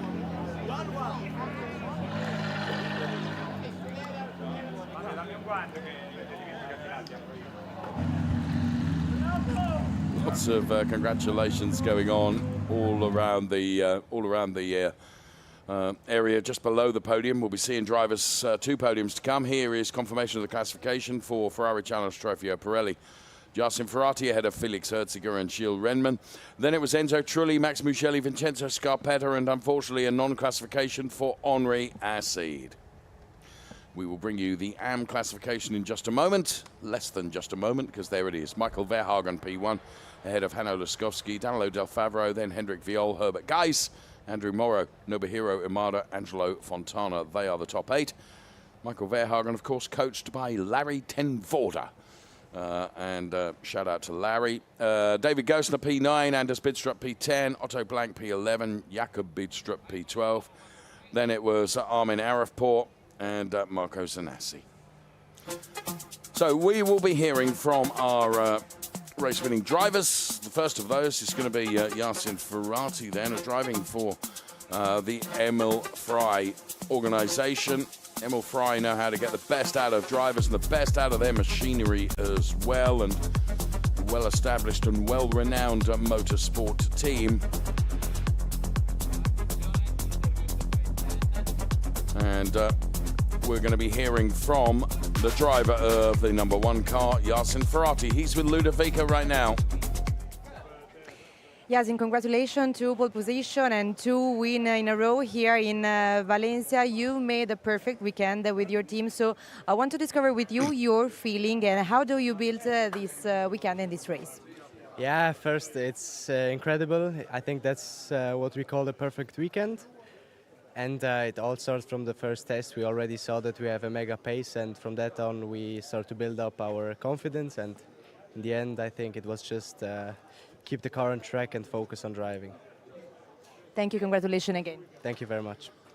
He's a cool dude, that's for sure, but he's delivered when it counted.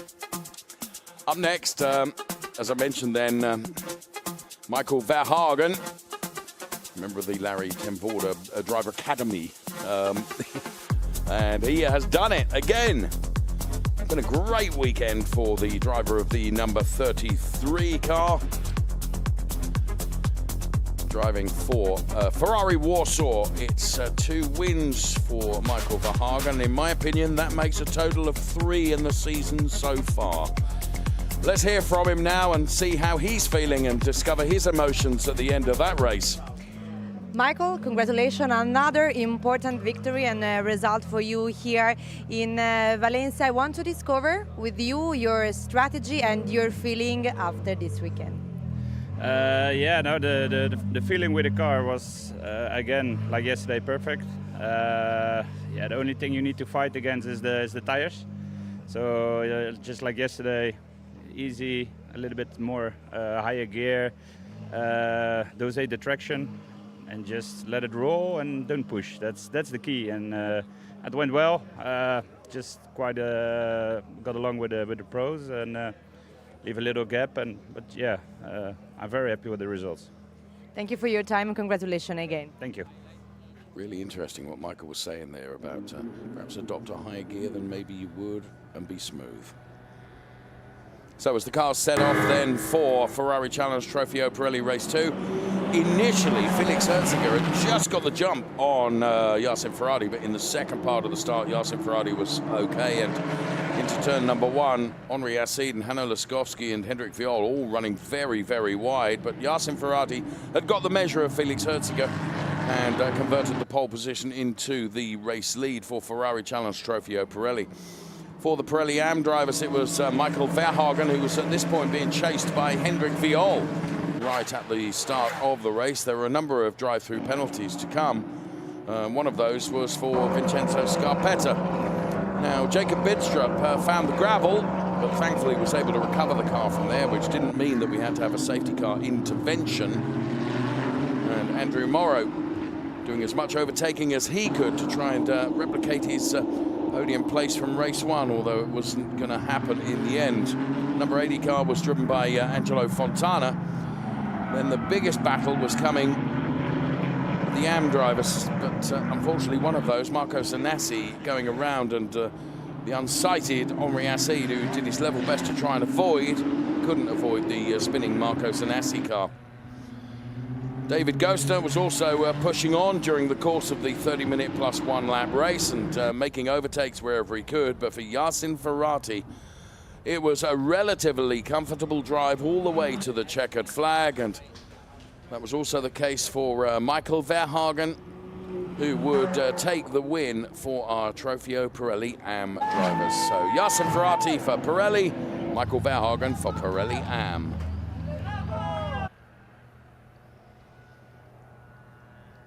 In terms of the race statistics, there they are then. There were 4 overtakes in Trofeo Pirelli. In Trofeo Pirelli Am, there were 30. That tells the story, doesn't it? Fastest laps, naturally, comes from our race winners with Yasin Ferrari and Michael Verhagen. we're going to be heading up to the podium next. 2 of those to come.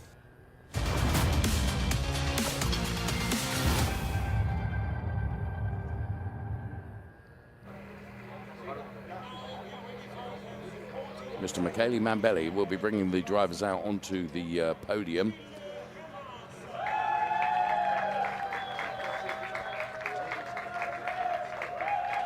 So the applause then for Gilles Redmond, who takes up step 3 on the podium.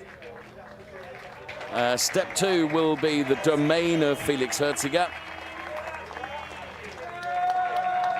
And Michele Mambelli's lost his microphone as Yasin Ferrari goes to the top step of the podium. And of course, Emil Ferrari Racing will be represented on the podium because they will collect the Copa Team trophy as well. And the national anthem plays out.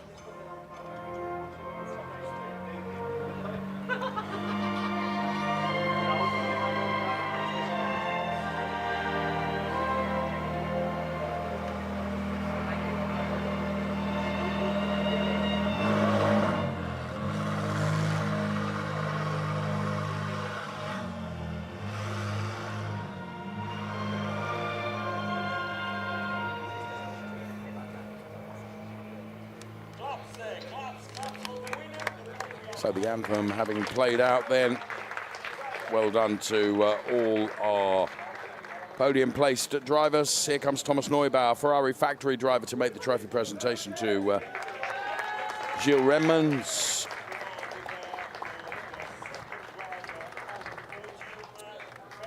And then it is Felix Herziger. And our calculations were, with our live championship predictor, that this man, Yasin Ferrari, will probably have taken the lead in the Trofeo Pirelli Drivers' Championship. We'll get confirmation of that in just a moment because, of course, we'll bring you the championship standings. So Ferrari factory driver Thomas Neubauer making the trophy presentations then to our drivers. And, of course, we have our Pirelli trophy to be awarded. Matteo Corradini from Pirelli Motorsport making that presentation to Yasin Ferrari. Everyone gets together then for the photographs. Now,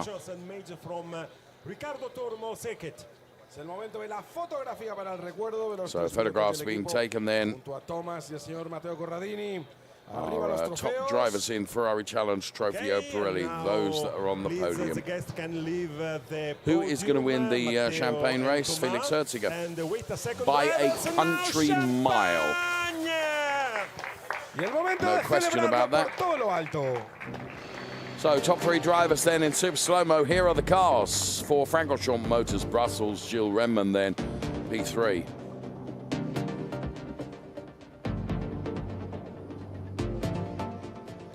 P2 for the Ineco Reparto Corsa Ram driver Felix Herziger.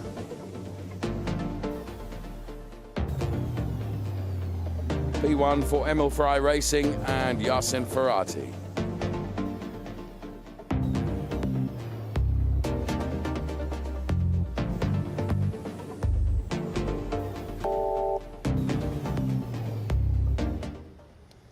With the cityscape behind us, confirmation in the Drivers' Championship that by 1 point, Yasin Ferrari now leads it ahead of Felix Herziger and Vincenzo Scarpetta. Gilles Redmond moves up a place to P4, Max Mugelli drops to P5, then it's Henri Acide, Enzo Trulli up to P7, then it is Quinn Veitlis back ahead of Dylan Medler, racing this weekend in Indianapolis. Björn Grossman and Luigi Coluccio. So a lot of racing to be done, a lot of points still to be awarded before the end of the season. So it's still very much game on in Ferrari Challenge Trofeo Pirelli, as it is in Pirelli Am as well, as the drivers make their way out for their podiums. Danilo Del Favro P3, Hanno Laskowski P2, and here comes Michael Verhagen. Team Ferrari Varsavia. Equipo vencedor, el Ferrari Varsavia. Now guys, Carlo up there on the podium. Anthem. Escuchamos en honor del vencedor, el himno de los Países Bajos.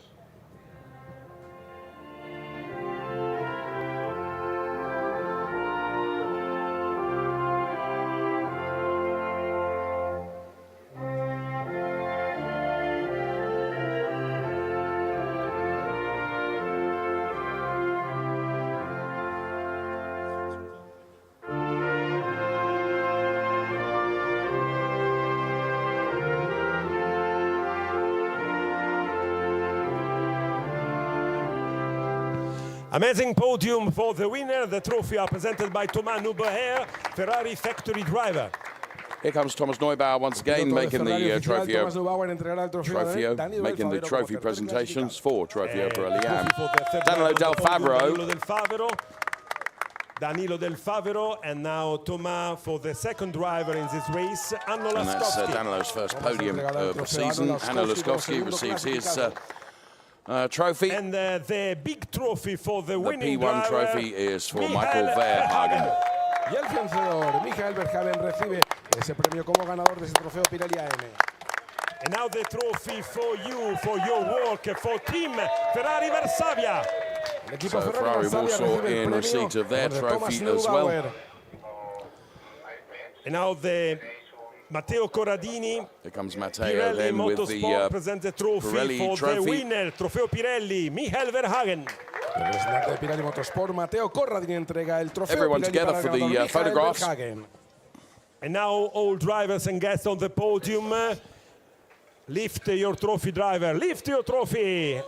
And smile for this race. Okay, thank you so much. And wait a second. Matteo and Thomas can leave the Verhagen will win podium. the champagne race. Wait. And now battle with champagne. I'm wrong. It was Hanno Laskowski. A celebrarlo por todo lo alto. Well done to all the drivers. So Penske Sportwagen Hamburg for Danilo Del Favero. Emil Frey Racing for Hanno Laskowski. Double bubble for Emil Frey Racing in terms of podiums. And for Ferrari Warsaw, Michael Verhagen with a perfect weekend here in Spain.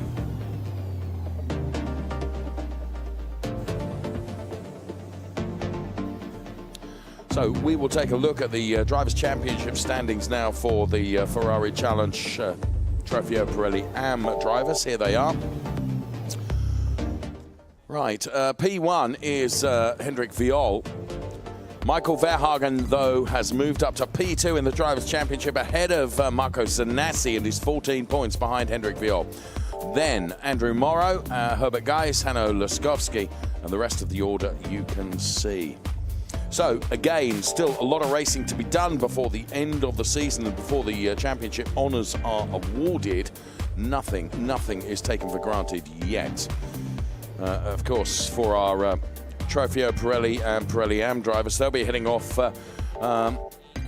to Barcelona for the next round of the Ferrari Challenge Trofeo Pirelli and Trofeo Pirelli AM.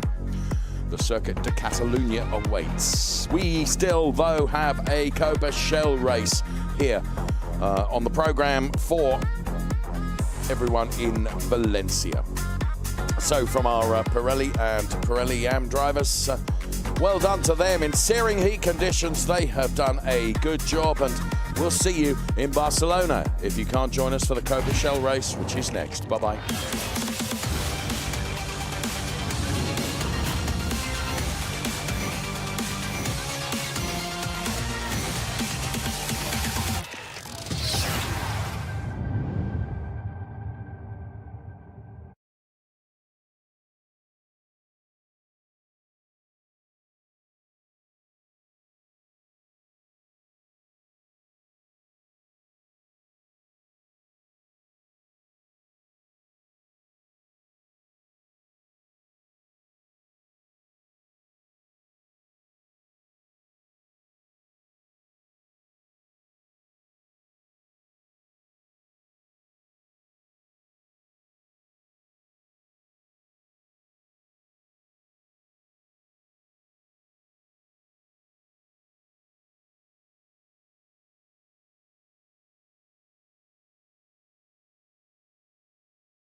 Hello, everyone. A very good afternoon to you. Welcome to Valencia for round 5 of our Ferrari Challenge Racing Series for 2025.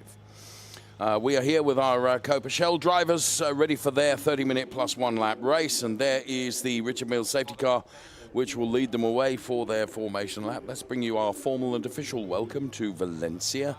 Here, the circuit, Ricardo Tormo. Here it is.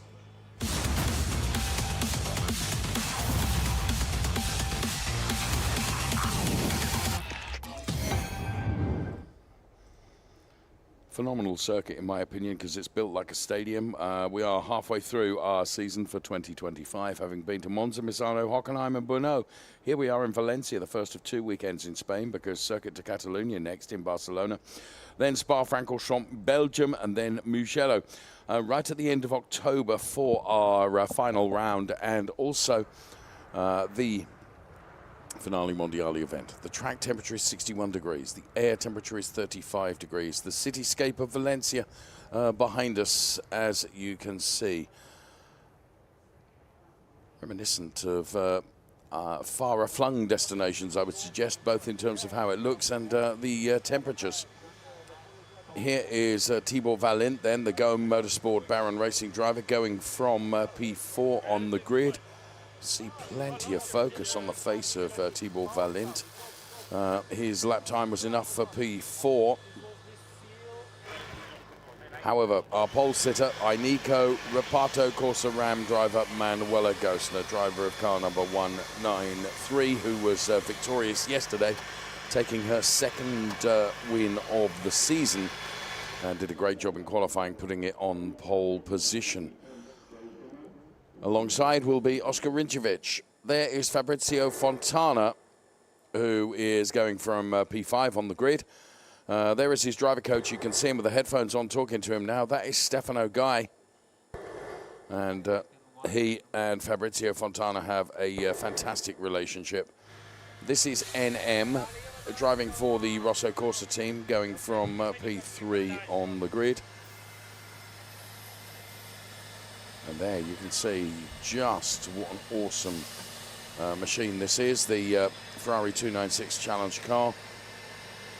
His lap time of 1:33.713, 1:33.713 for NM. And here is von Skeltemer, driver of the 177 car. And the sun protection just glancing our cameraman. Fons is going from P6 on the grid. So there the cars are. You can almost feel the heat rising from the tarmac across the 4 kilometers of the Valencia circuit. Here's what happened yesterday. Ferrari Challenge Copa Shell drivers then getting ready to go racing for their race 1 of the weekend then. And as the cars headed towards the start of the race, it was a good start from Manu Gosner. Initially, Willem van der Vorm trying to take a look around the outside, and Oscar Rinčević trying to do the same. Thibaut Valent almost on the inside of John Dillon, who had NM on his outside for company. We rode on board with Fabrizio Fontana, who just made contact with the back end of the Oscar Rinčević car, but there was no harm done. But that played into the hands of John Dillon, which opened up a gap for him to be able to move up a further place. Willem van der Vorm and Cristiano Marchel were side by side as Cristiano Marchel went through to pick up that P2 place. It relegated Willem van der Vorm to P3, but the relegation for Willem van der Vorm was going to get even greater than that, because he picked up a penalty for incorrect starting alignment. Thibaut Valent on Fabrizio Fontana. That was a good overtake. Here was that drive-through penalty that Willem van der Vorm had to take, and von Skeltemer, well, he put the pressure on Fabrizio Fontana, and Fontana then ran wide and over the gravel, and this was a heck of an overtake from Thibaut Valent on Oscar Rinčević. So there was lots of overtaking going on, remarkably so, in very difficult conditions. Towards the end of the race, Oscar Rinčević lost the back end of the car. That got beached in the gravel. And under wave double yellows through turn 12, it meant the race end was going to come very quickly. It was going to be Manuela Gosner that would be victorious, and she would take the checkered flag. to win ahead of Cristiano Marchel and John Dillon taking P3. That's what happened in the race yesterday. We'll see in just a few moments what's going to happen in the race today. Manuela going from P1, then Oscar Rinjovic going from P2, then it's NM. There is John Dillon, who took a podium yesterday. He had a torrid time of it in qualifying today. He's qualified P8. So work to do for John Dillon, I would suggest. Nico Spalek alongside me. Welcome. Good afternoon. Good afternoon. Yeah, John Dillon really had no luck in qualifying, and if he had any, it was bad luck, and P8 is the result. Now he will try and move up the order, A, because he wants to finish as high up the order, and B, because he's P2 in the championship and he wants to minimize whatever gap Manuel Agosta can eke out over him. So double motivation for him, but well, equally all the drivers will try to finish as high up the order, so they won't make it very easy for John. No, and yeah, in searing heat conditions, as I've mentioned more than once, even more difficult for our drivers to keep their cool, as it were, for 30 minutes plus one lap. There is AC, air conditioning, inside these 296 Challenge cars, which works really well, apparently, and it's just as well because the temperatures are extraordinary today. Non-essential personnel are leaving the grid, and we are not far away from the race getting underway. The Richard Mills safety car then, as always, a rolling start for our Ferrari Challenge drivers. The formation lap will be behind the Richard Mills safety car. We'll bring the grid in full, and there you can see the safety car is about to get underway. We've had esports driver on the air with us over the course of this weekend, and race simulators, such a big part of motor racing nowadays.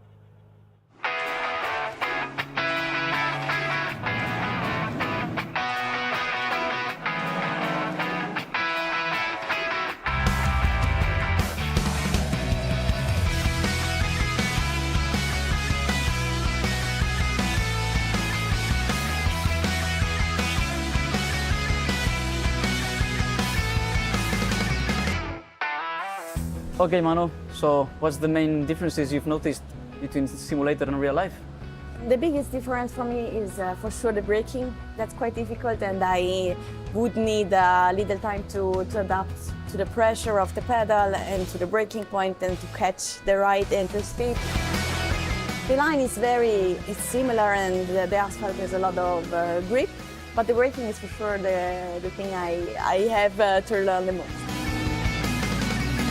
Which are the corners you think you've struggled the most? Corners where I have to brake just a little, like corner 7 and the 9 is the blind, and that's the trickiest one.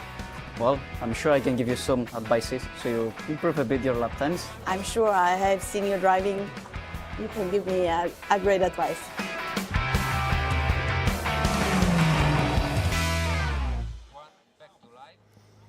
Well, whatever advice Ismail offered Manuela, it has certainly converted into a great pace in the race, that's for sure.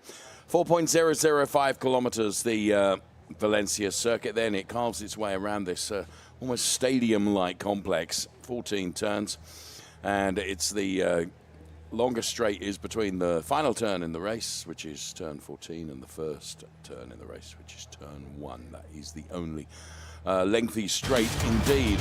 Stand by, about to get the race underway. The Richard Mills safety car will lead the cars away, then the formation lap will come, one complete lap. The cars will have to come through the start-finish straight side by side in full grid formation. They have to pass through their grid boxes in order for it to be a satisfactory start. And we will bring you the grid in full. So we are 4 seconds away from the Richard Mills safety car leaving. And there it goes, spot on time. And we get the green flag wave from the marshal on the starting gantry as well. Final race of our Valencia race weekend in the Ferrari Challenge comes for our Copa Shell drivers. Well, ordinarily you would see a lot of weaving from side to side to generate temperature into tyres. That's kind of superfluous this weekend because you can barely touch the tarmac. Such is the temperature rising. 60 degrees nigh on the track temperature. There's John Dillon going from the back of the pack, and here comes the grid in full. John Dillon then going from P8. Cristiano Marchel goes from P7. It's von Skeltermar from P6. And then it's Fabrizio Fontana, P5. To the second row of the grid, Tibor Valint and NM. And then right at the front of the pack, Oscar Rinčević, Manu Gosner. Can Manu convert that pole position into another race win this weekend, Nico Spalek? Well, we will hear from her pole take, and I mean, I don't think that she needs any advice on the grid or on the actual track, but whatever intel she got, she converted it. Let's hear from her now. She is the pole sitter. Second pole position. So happy about that. Valencia is a track which suits my driving style quite well, and Ineco Reparto Corseram prepared the car perfectly for me again this morning, so very happy and can't wait for the race. Ciao, ciao. Ciao, ciao, Manu. Thank you for that. Right, here we go then. All she's got to do is convert that pole position into the win. And what's between the two things? Well, 30 minutes plus one lap, and 7 other drivers, I would contest, who will do their level best to ensure that Manu does not have the perfect weekend here in Valencia. As she said, the track suits her driving style. I think her driving style suits the circuit as well. The two things are a perfect combo here in Spain. The lights are thrown to the top of the screen. Safety car makes a late dash for the pit lane. Oscar Rinčević, Manu Gosner then, side-by-side grid formation. Every driver has to pass through their grid box. And let's accelerate and get away then. Manu Gosner and Oscar Rinčević side-by-side. Oscar has just got his nose in front. NM is going to take a look at the inside, but Manu Gosner did it all pretty well, to be fair. Oscar Rinčević runs very wide. That will be allowed on the first lap. I would suggest any further laps of that being done might attract the attention of the race stewards as NM goes through. As Rinčević does run wide once again, and NM picks up that P2 place. Manu Gosner will just focus and concentrate on what she's got to do. John Dillon has got past von Skeltermar, and now John Dillon gets past a load of other drivers as well because Fabrizio Fontana went around, and that means that John Dillon, right from the back of the pack, having got by Cristiano Marchel as well, and Tibor Valint, finds himself in P4. So, never say never, because it had a torrid qualifying, but the race is a whole different story. The order now is Gosner, NM, Oscar Rinčević, John Dillon, Cristiano Marchel, von Skeltermar, Fabrizio Fontana, Tibor Valint. Did you see that unfold? Because I didn't. No, focus was somewhere else, and as you say, Cristiano Marchel with a good start, but then coming together in the middle of the pack. I'm sure we will get a replay of that. I think we may have lost Tibor Valint, which was a great shame because he was one of the entertainers of the race yesterday. John Dillon certainly one of the beneficiaries of that start phase. Manuela Gosner, not the greatest start initially, but then she gathered momentum and kept everybody behind her. NM moved up from P3 to P2 as we put the first lap in the book. Cars run by our FIA speed camera then, and Manu Gosner from NM, and Oscar Rinčević, then John Dillon, who is running P4. He's the big beneficiary, as you say. He's moved up 4 places. We've got a yellow flag at turn 5, which is where the incident took place, which really rather does suggest that maybe we have lost Tibor Valint, which is a great shame because Nico is quite right. He was a driver that gave us some entertaining overtakes during the course of the race yesterday. That will be a great shame. The yellow flag has been lifted now, which would suggest that the Tibor Valint car has been got to safety. So there is NM then, driver of the 187 car. The incident involving cars 171 and 132 in turn 4 is under investigation. So it was Cristiano Marchel and Tibor Valint then coming together. Cristiano Marchel is still running. He's running P5, just behind John Dillon, who's running P4. But it is Manuela Gosner leading from NM, who is not letting Manu just get away. Here's a replay of the start. And then initially, Oskar Rinjovic seemed to have got the edge, but then in the second phase of the start, if you like, Manu Gosner had got the pace. NM was looking lively, but wasn't able to put it to the inside at that point. And into the next sequence of turns, well, Tibor Valint and Cristiano Marchel having a coming together. That looked to me like maybe Cristiano Marchel. Let's see it here. Oh, goodness, I don't know how to call that. That's 6 of one, half a dozen of the other, but Race Control have decided that Cristiano Marchel was at fault, and you'll be seeing on your screen in a moment that the driver of car number 171 is going to get a drive-through penalty. So they're into the Baron Motorsport team garage. As I say, 171 is going to be given a drive-through penalty, and that is Cristiano Marchel. And confirmation of that will appear on your screen very, very soon. There it is, as if by magic. So that will elevate von Skeltermaier into P5, and Fabrizio Fontana and Tibor Valint, who unfortunately is stopped, will not be able to take advantage of that. So I'll tell you what, Oskar Rinjovic is under real threat and pressure from John Dillon. I just called at the back end of that shot. See if we can catch them coming into the turn. Not quite. But he's much, much closer to Oskar Rinjovic. He's about 2/10 away. So Manu Gosner goes about her job, having now increased lead to 1.3 seconds and sets the fastest lap with completely clear tarmac ahead of her, Nico. Yeah, but she's not getting away cleanly. NM, who had a difficult day yesterday, not great qualifying, just lacked some pace in the race. Found something along with his team since yesterday, and he's keeping Manuela Gosner keen and trying to, well, at least stay within striking distance. John Dillon, as you said, the gap is not huge there. We could see Cristiano Marchel dive into the pit lane. Top two cars passing through the gap is, well, back up to a 3/10 between the two of them. So the gap between P3 and P4 has increased a little bit. Long way to go, 25 minutes plus 1 lap. And there is the FBO Motorsports driver, Cristiano Marchel, then taking that drive-through penalty that he was instructed to do so for having effectively turned Tibor Valint around, in the opinion of our race control, who have so many different camera angles to be able to study every single move. And they have data and sensors as well, so no question about it. If they deem it inappropriate, as indeed they did, that means that Cristiano Marchel has been slam dunked with a penalty. So this is John Dillon then, the driver of the 151 car, who is chasing down Oskar Rinjovic. This is for P3, so provisionally the final podium place.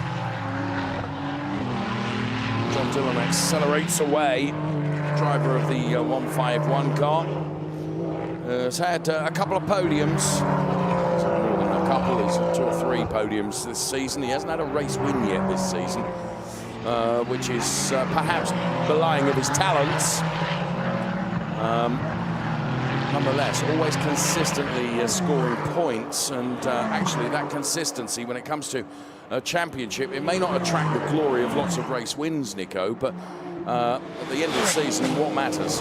Yeah, absolutely. John Dillon really trying to maximize his points all here, and has done that consistently over the course of the season now. Oskar Rinjovic looked like he was for the race lead for a moment, but now he finds himself more and more falling into the clutches of John Dillon. So maybe in 2 or 3 laps that battle might heat up. In the championship, the live championship points, it would be 94 points from Manuela Gosner. John Dillon would be on 72. That's our championship predictor if everything were to stop right now. Well, of course it won't, because we've got 22 3/4 minutes plus 1 lap still to do. Oskar Rinjovic, as you may have noticed, looked a little bit untidy on the exit of that turn, picking up a little bit and kicking up a little bit of gravel.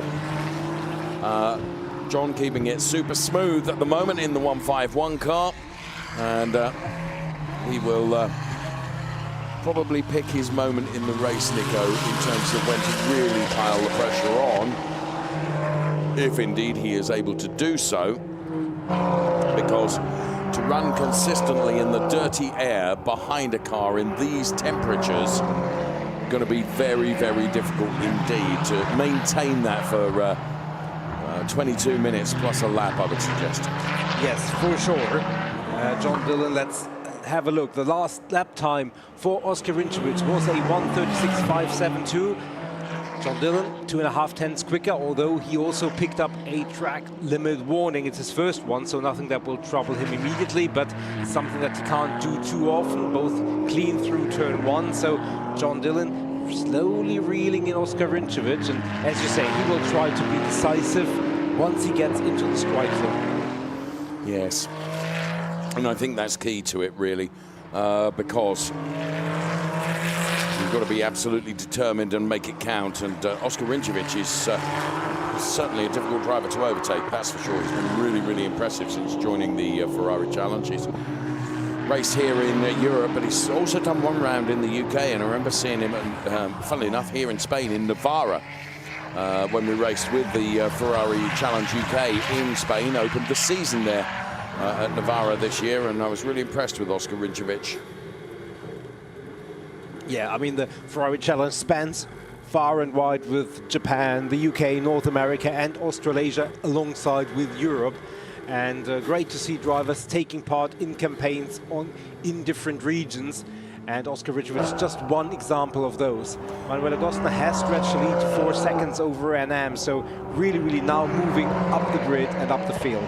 It's something that's positively encouraged by Ferrari, is this inter-nation opportunity, if you like. We have a number of drivers in North America who are racing this weekend in Indianapolis, who ordinarily we would see on the grid this weekend if there was a non-competing round.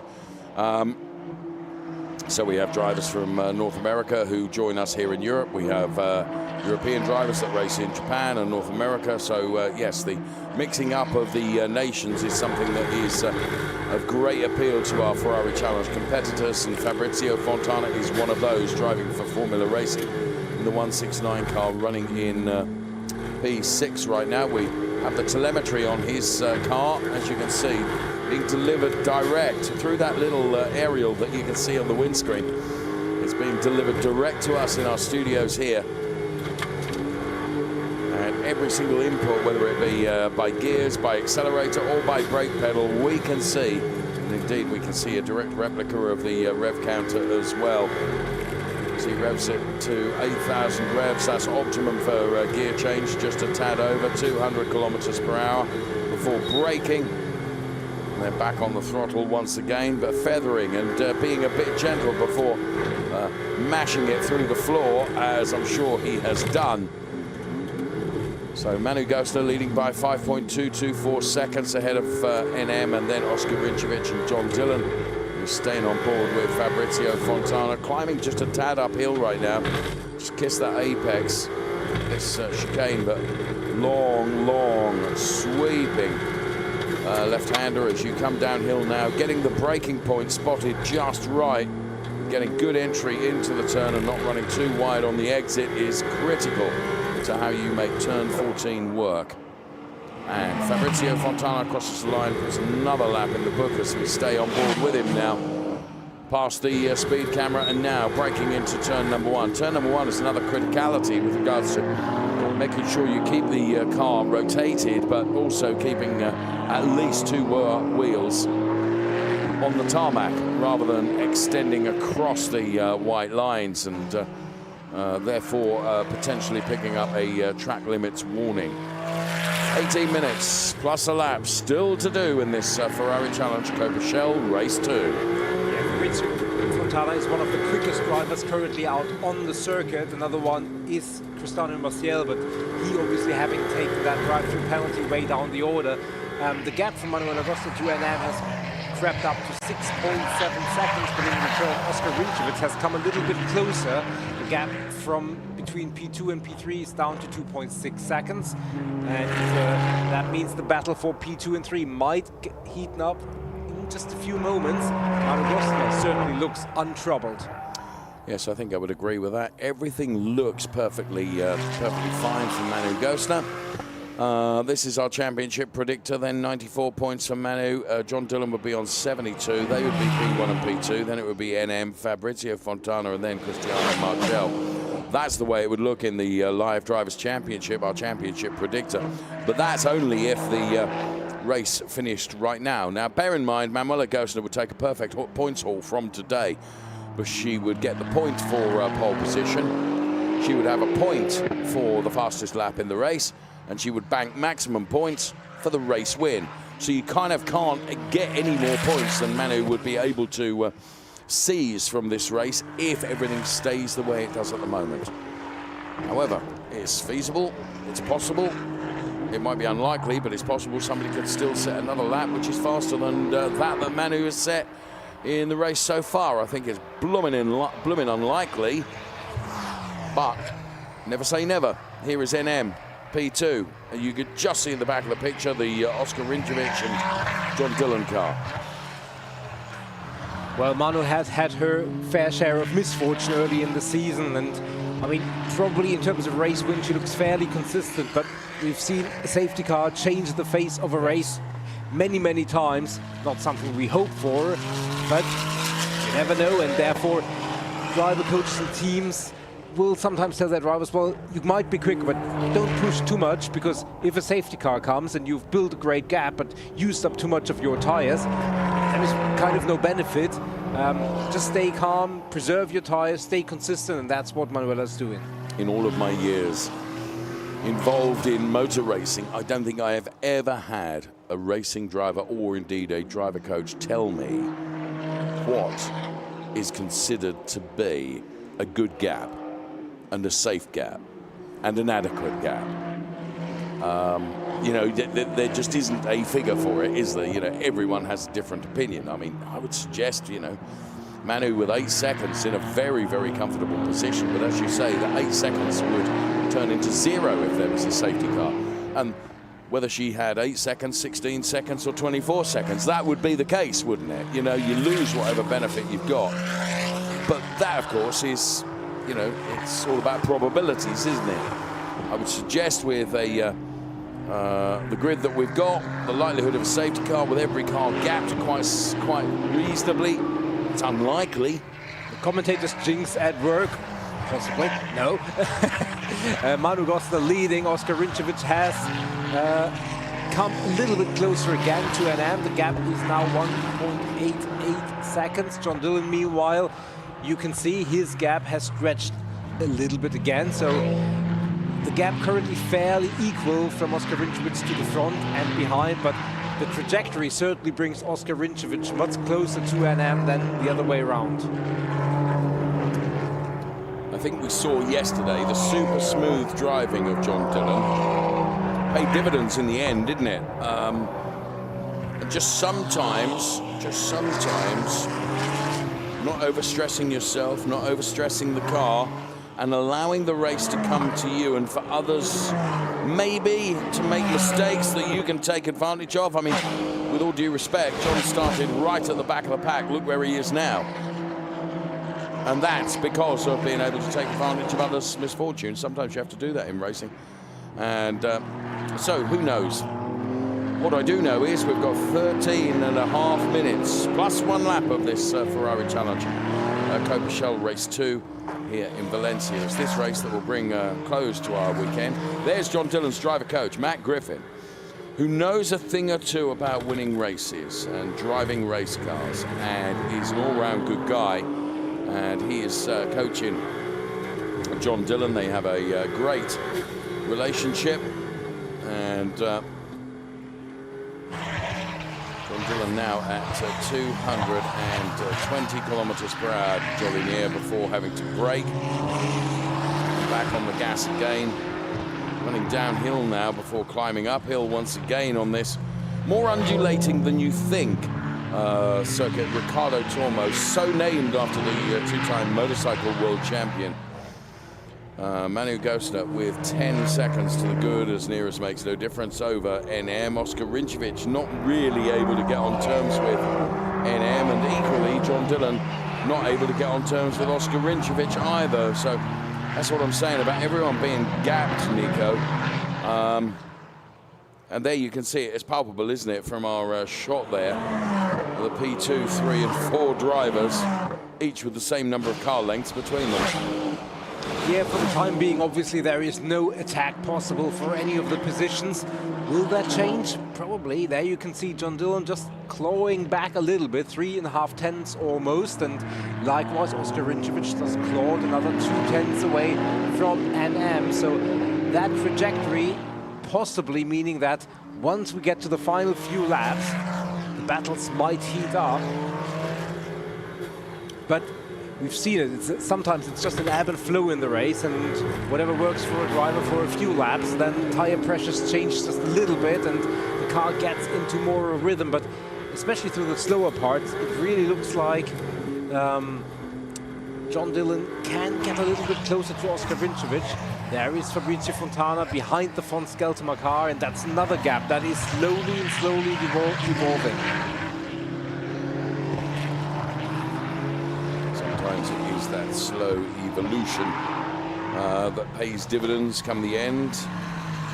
We're about to enter the final third of the race, if you will.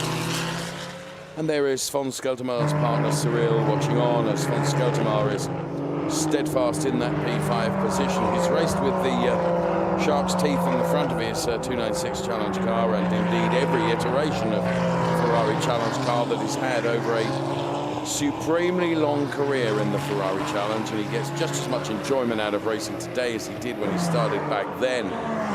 And Fons is always a great guy to have a chat to in the paddock if you're a motor racing supporter and you come to a Ferrari event. He is a driver that will take time and spend time with you.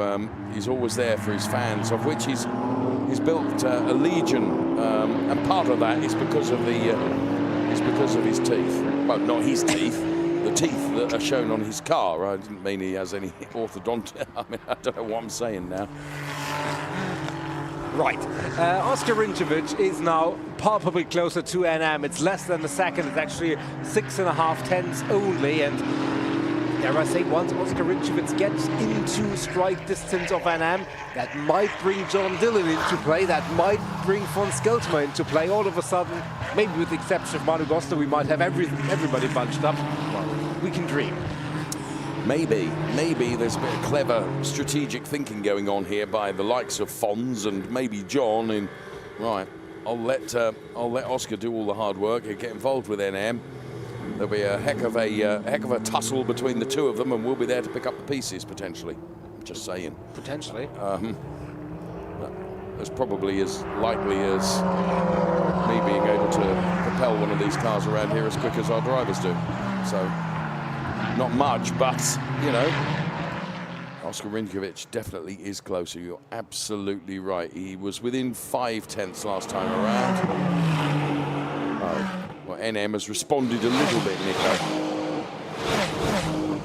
Yeah, but now in the slipstream over the long start-finish straight, I would venture that that gap has come down just a little bit once again. And we've seen Oscar Rinčević try for some unorthodox moves, and I mean, just remember how hot it is out there, and fatigue and wear might, for some drivers, come into play. We haven't seen any sign of that, neither in that race nor any of the others, but under the pressure, well, maybe a mistake might come that we don't generally see.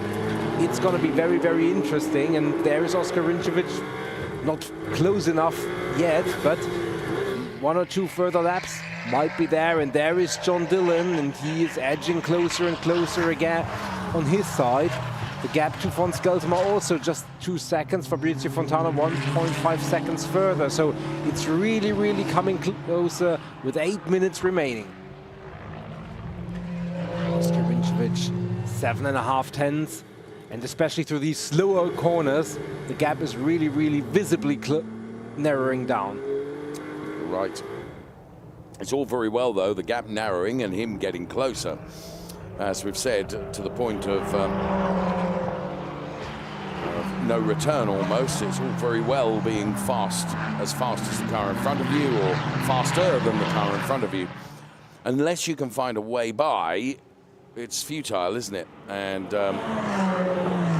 just going to say, as we look at Matt Griffin on the left-hand side of the screen, talking to John Dillon there, I'm just going to say that we are reaching the final stages of this race, Nico. Oscar is going to have to get the hurry up if he's going to try and do this. It might be that it's on pace alone that he's just not able to get close enough because NM is not making any errors. And if he needs an error for NM to be able to make a move, then there's no telling when or indeed even if that will come. So if it's on pace alone, yes, he has slowly clawed him in, but it's taken several laps to do so, Nico. Yeah, for sure. I think the dynamic would be the strongest if John Dillon were able to buy into this fight, because then Oscar Rinčević would kind of be in the position where he almost has to make a move in order to avoid being caught from behind. Well, I think, to be fair, I think John is probably struggling to keep on terms with them as well. What he doesn't want to do is run in that dirty air too much, as Oscar Rinčević now gets as close as he has been to NM. Chasing him through that relatively short back straight, and then that right left hand, and that leads the drivers down into turn number 14, which will bring them out, almost spit them out onto the start-finish straight. We're under 6 minutes remaining. Manuela Gostner is 11 seconds up the road, so she's already started her next lap, so it's probably going to be somewhat like 5 more laps in this race. The gap at the line is half a second. She's not only started her next lap, but she's enjoying starting her next lap, and well, it's a bit of a soulless existence for her. I just think NM is looking a bit scrappy now, Nico. There is an example of that in replay, and that allows Oscar Rinčević, who was more accurate through that turn, to get that little bit closer. So I wonder whether that was because, as a result, the reason that Oscar got closer, rather than on pure pace alone. 5 minutes plus a lap remaining. And we ride on board with our drone, following these cars through a lap. There is the driver of the 121 car, Oscar Rinčević. There, the driver of the 187 car, NM. And right behind them is John Dillon, who has broken away a bit from von Skelterma, who's going to have Fabrizio Fontana for company within a lap or so, I would have suggested, but we are running out of laps here. 4.5 minutes plus 1 lap for this Ferrari Challenge Coppershell Race 2 of the weekend.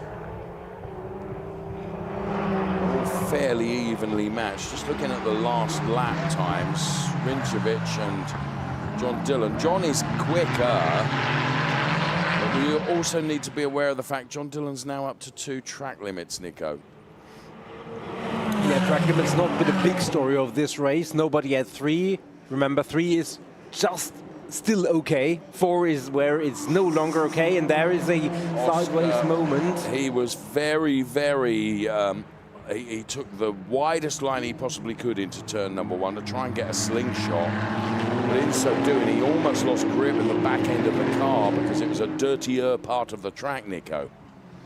So as he rotated the car into turn number 1, very nearly losing the back end of it. And that's why John Dillon is right close to him now, I think. Yeah, now this battle, 3.5 minutes remaining, battle for 2, 3, and 4. There are 2 podium positions to be garnered and 1, well, no podium, no trophy position, which is always the most ungrateful, unthankful position after any race.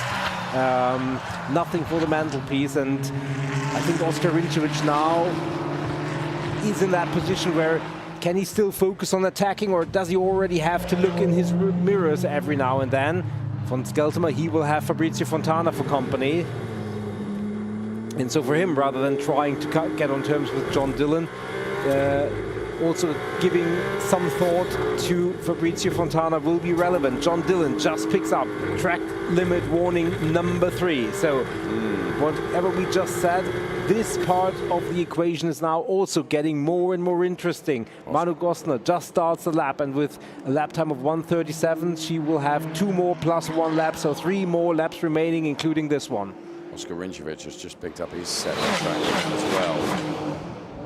And that's all brought about by virtue of the fact that it's blooming difficult with these tyres that have been through a qualifying session and a 30-minute plus 1 lap race session in extreme heat conditions. It must be so difficult.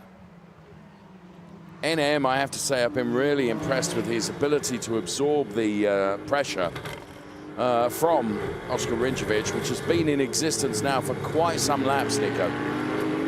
Yeah, Oscar Rinčević, he's been looking and has been showing his face to NM in his rearview mirror screen, and there is a sideways moment. Is that enough for Oscar Rinčević to get on terms? I don't think this is the place where he could do it.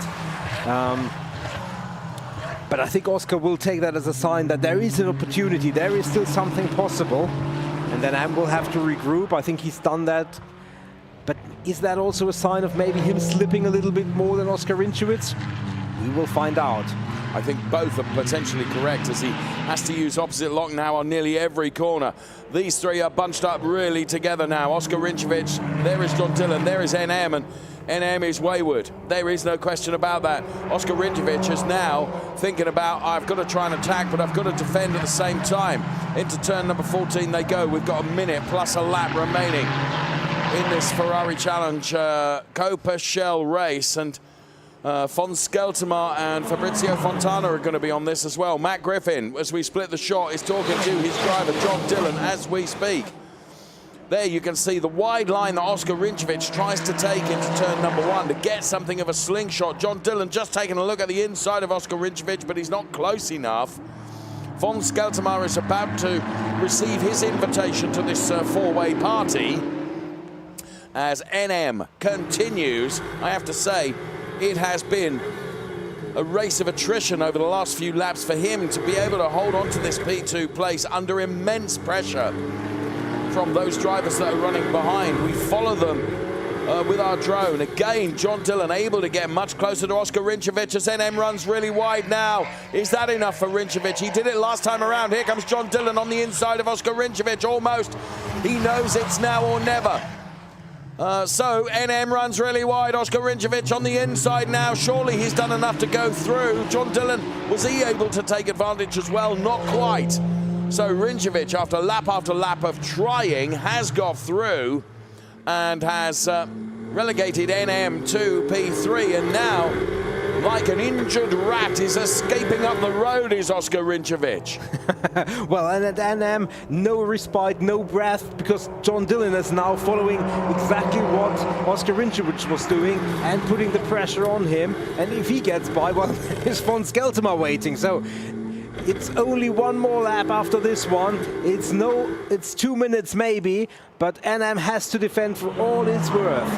And there is Fabrizio Fontana on Von Skeltermar. Yes, Von Skeltermar under pressure now from Fabrizio Fontana. Everyone taking a look at NM here, including John Dillon, who's currently running P4. He would desperately like to be back on the podium again, as he was yesterday, but he's not going to bin it to win it. There would be no point. Banking points is more important. However, he's a racing driver. The car in front and getting past the car in front is a target. It's a motivation. Oscar Rinčević has got away. Fabrizio Fontana is continuing to pressure Von Skeltermar. So we always knew that potentially it would be a dash for cash at the end of the race, and that is precisely where the action has come. John Dillon couldn't be closer to NM if he welded himself to that car.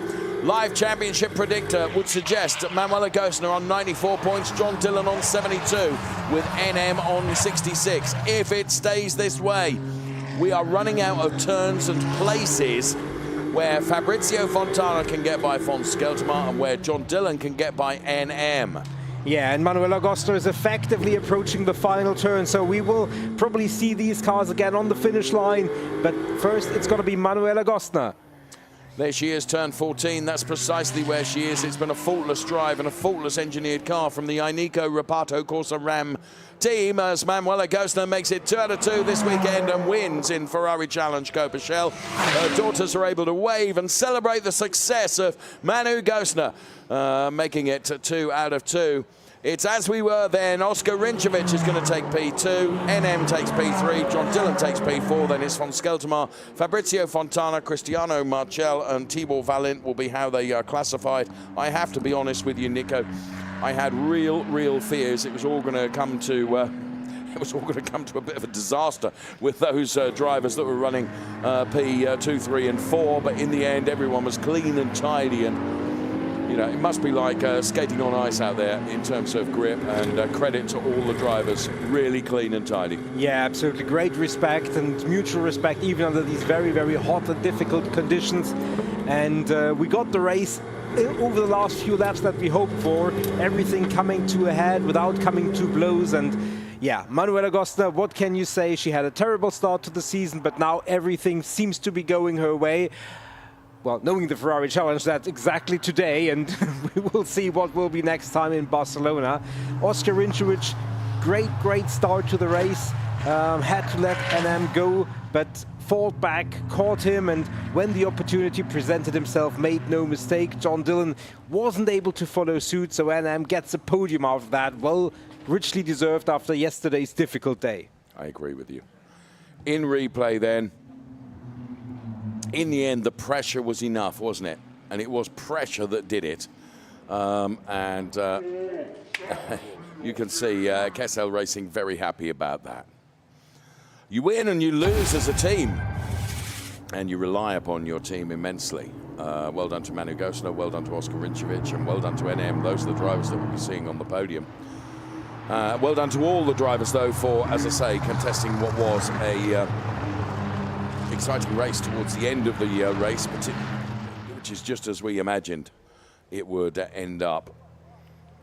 So cars into the pit lane, and the Copa Race 2 brings to a conclusion the racing activities of our Ferrari Challenge weekend here in Valencia.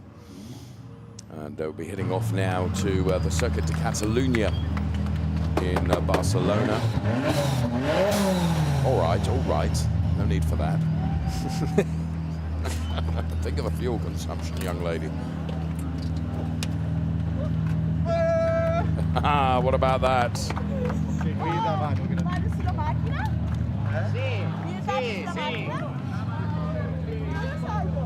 An assured drive. Oh, steady. David Gostner there to assist and support as well. Manu's brother. Slight dent in the roof now. Manu Gostner celebrates atop the car.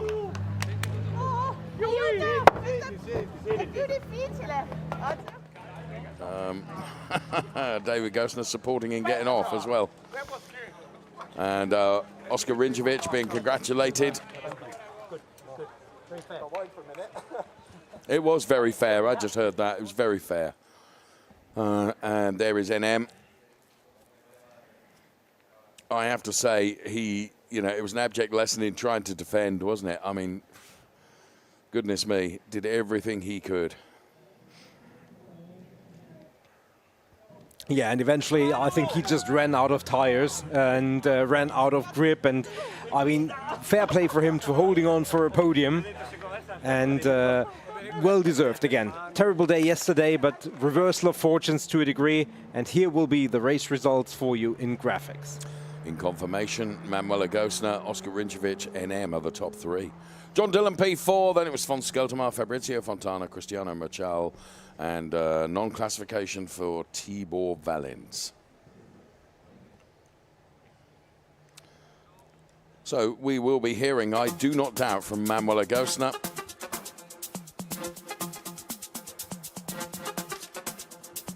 And we'll be hearing from Manuela Gostner.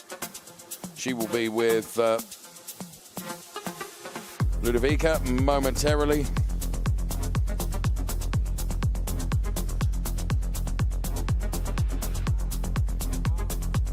So standing by ahead of the podium, let's hear from our race winner, Manu Gostner. A perfect weekend. Manu, congratulations. What an incredible weekend for you. 2 pole position and 2 wins in a row here in Valencia. You have had a perfect match with your car and with your team.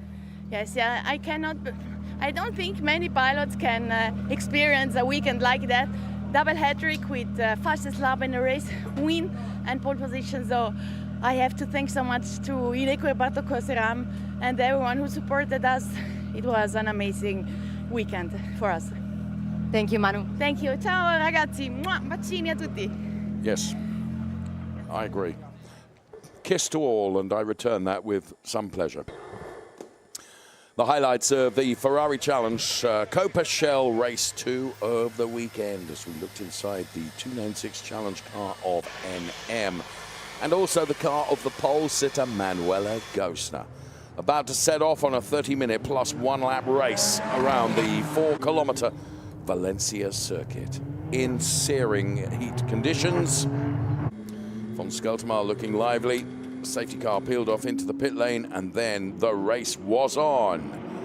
Oscar Rinčević initially getting a very good start, but then Manuela Gosner is able to use the speed to maintain that inside line. NM trying to have a go, so too Fabrizio Fontana, as they all headed up in towards turn number 2. And getting to the inside of Oscar Rinčević was NM. And unfortunately, getting to the inside of Tibor Valint was Cristiano Marchel, which would mean a drive-through penalty for Cristiano Marchel. And in avoidance, Fabrizio Fontana took to the gravel and lost quite a bit of time, and was then playing catch-up for the remainder of the race. NM then, grip running out, allowed Oscar Rinčević to go through to pick up that P2 place, but there was no mistaking and no doubting the prowess of Manuela Gosner, as she was able to sprint to the checkered flag and take win number 2 out of the weekend. And it was going to be Oscar Rinčević that would take P2, and NM would cross the line P3. That's how the Ferrari Challenge Copa Shell race finished, and the celebrations, of course, down there for team and driver. Up next, we'll be going to the podium.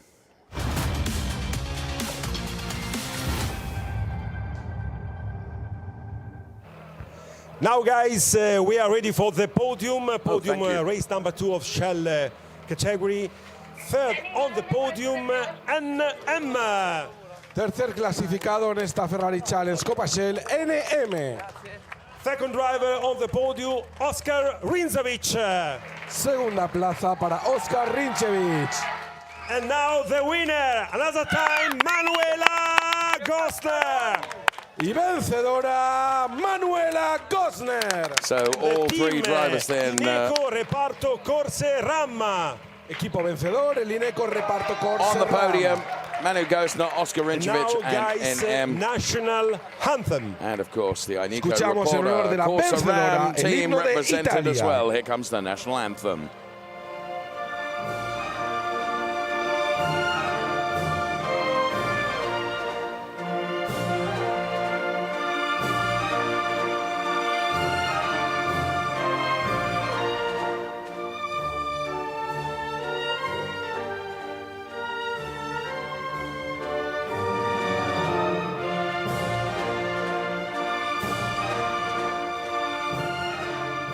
Our claps for the winners, drivers, and now the trophy are presented by Ismael Fassi, Scuderia Ferrari HP Export driver. Ismail here, who was on the air with us earlier on this weekend. He's e-sport driver for Ferrari, and a really nice young man as well, clearly talented. He is Scuderia Ferrari HP eSports driver. Takes the trophy for the second Making the driver on the Trofeo podium, presentation. Oscar Rinčević. Trophy presentation to NM, also to Oscar Rinčević. There's Von Skeltermar. And there is Manuela Gosner receiving her second race winner's trophy of the weekend. And now the trophy for the team. For And the team are in receipt of a trophy as well, you know. El equipo Reparto Corse-Ram, el Ineco Reparto Corse recibe ese trofeo como mejor equipo. And now the 3 driver on the first step of the podium, Ismail, team manager. So near please, the if you will all get together for the photographs and up your trophy high. And okay, lift your trophy. Oh, lift your trophy, that's Thank the word. You. Photos and imaging from Ricardo Tormo circuit. El momento de la fotografía en todo lo alto And with del the photographs podium done and dusted, Ricardo the Tormo, guests ya la will cuenta escape atrás, very 5, quickly. 4. And then it will be Oscar Rinjovic who will win the champagne race. Okay, attention, There you are. please That's how leave positive the I podium am. and driver wait a second. Okay, wrong, driver I'm now. wrong, we I'm are wrong. We are ready for It was NM. Battle of NM that did it. He did it. La última carrera, la celebración en lo alto del podium. Great celebrations up there. Really enjoyable to see. Top 3 drivers then for Rosso Corsa NM P3.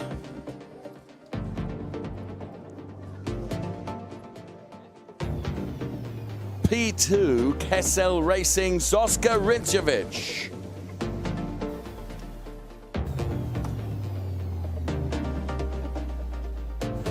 And P1 for the Inico Reparto Corsa Ram driver Manuela Gosner.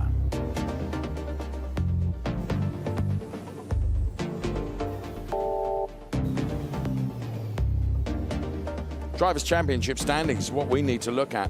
Manuela Gosner then P1. Second is John Dillon, merely 23 points behind. Then it's NM, who's moved up 2 places. So too is Fabrizio Fontana. They are P3 and P4 in the Drivers' Championship. Ahead of Cristiano Marcel and Soy Scrimpias, who both dropped down the places. Von Skelter moves up to P7. Then it's Ernst Kirkmeyer, Thomas Gosner, Oscar Rinjovic up 2 places, Christian Kinch, Tibor Valent down 1, Ray Acosta racing in Indianapolis this weekend, and then the rest of the order that you can see there from all the drivers that have taken part in the Copa Shell across the course of the season so far. Let's take a look at some of the great images from Valencia.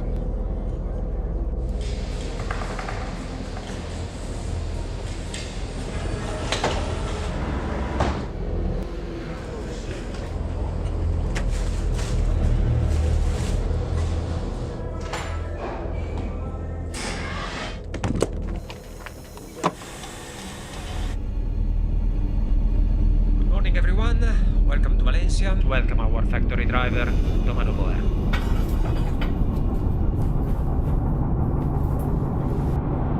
Abrimos en 2, 1, final de pit verde y neta sirena.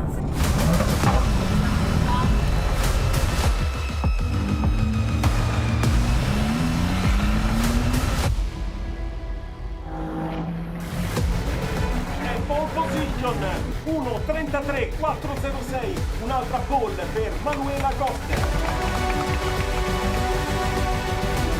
Hai tanto spazio, guardate.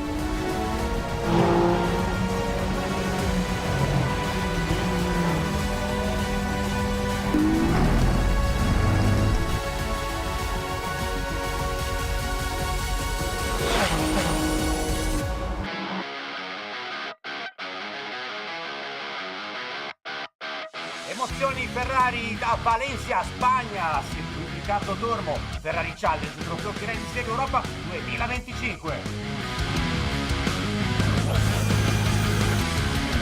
And we go racing Ferrari Challenge at Copa Shell. We are underway.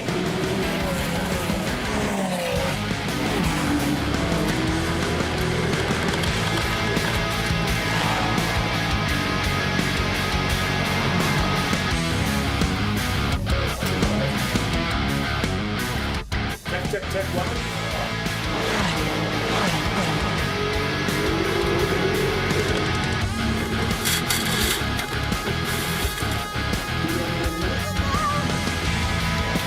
Is Podium.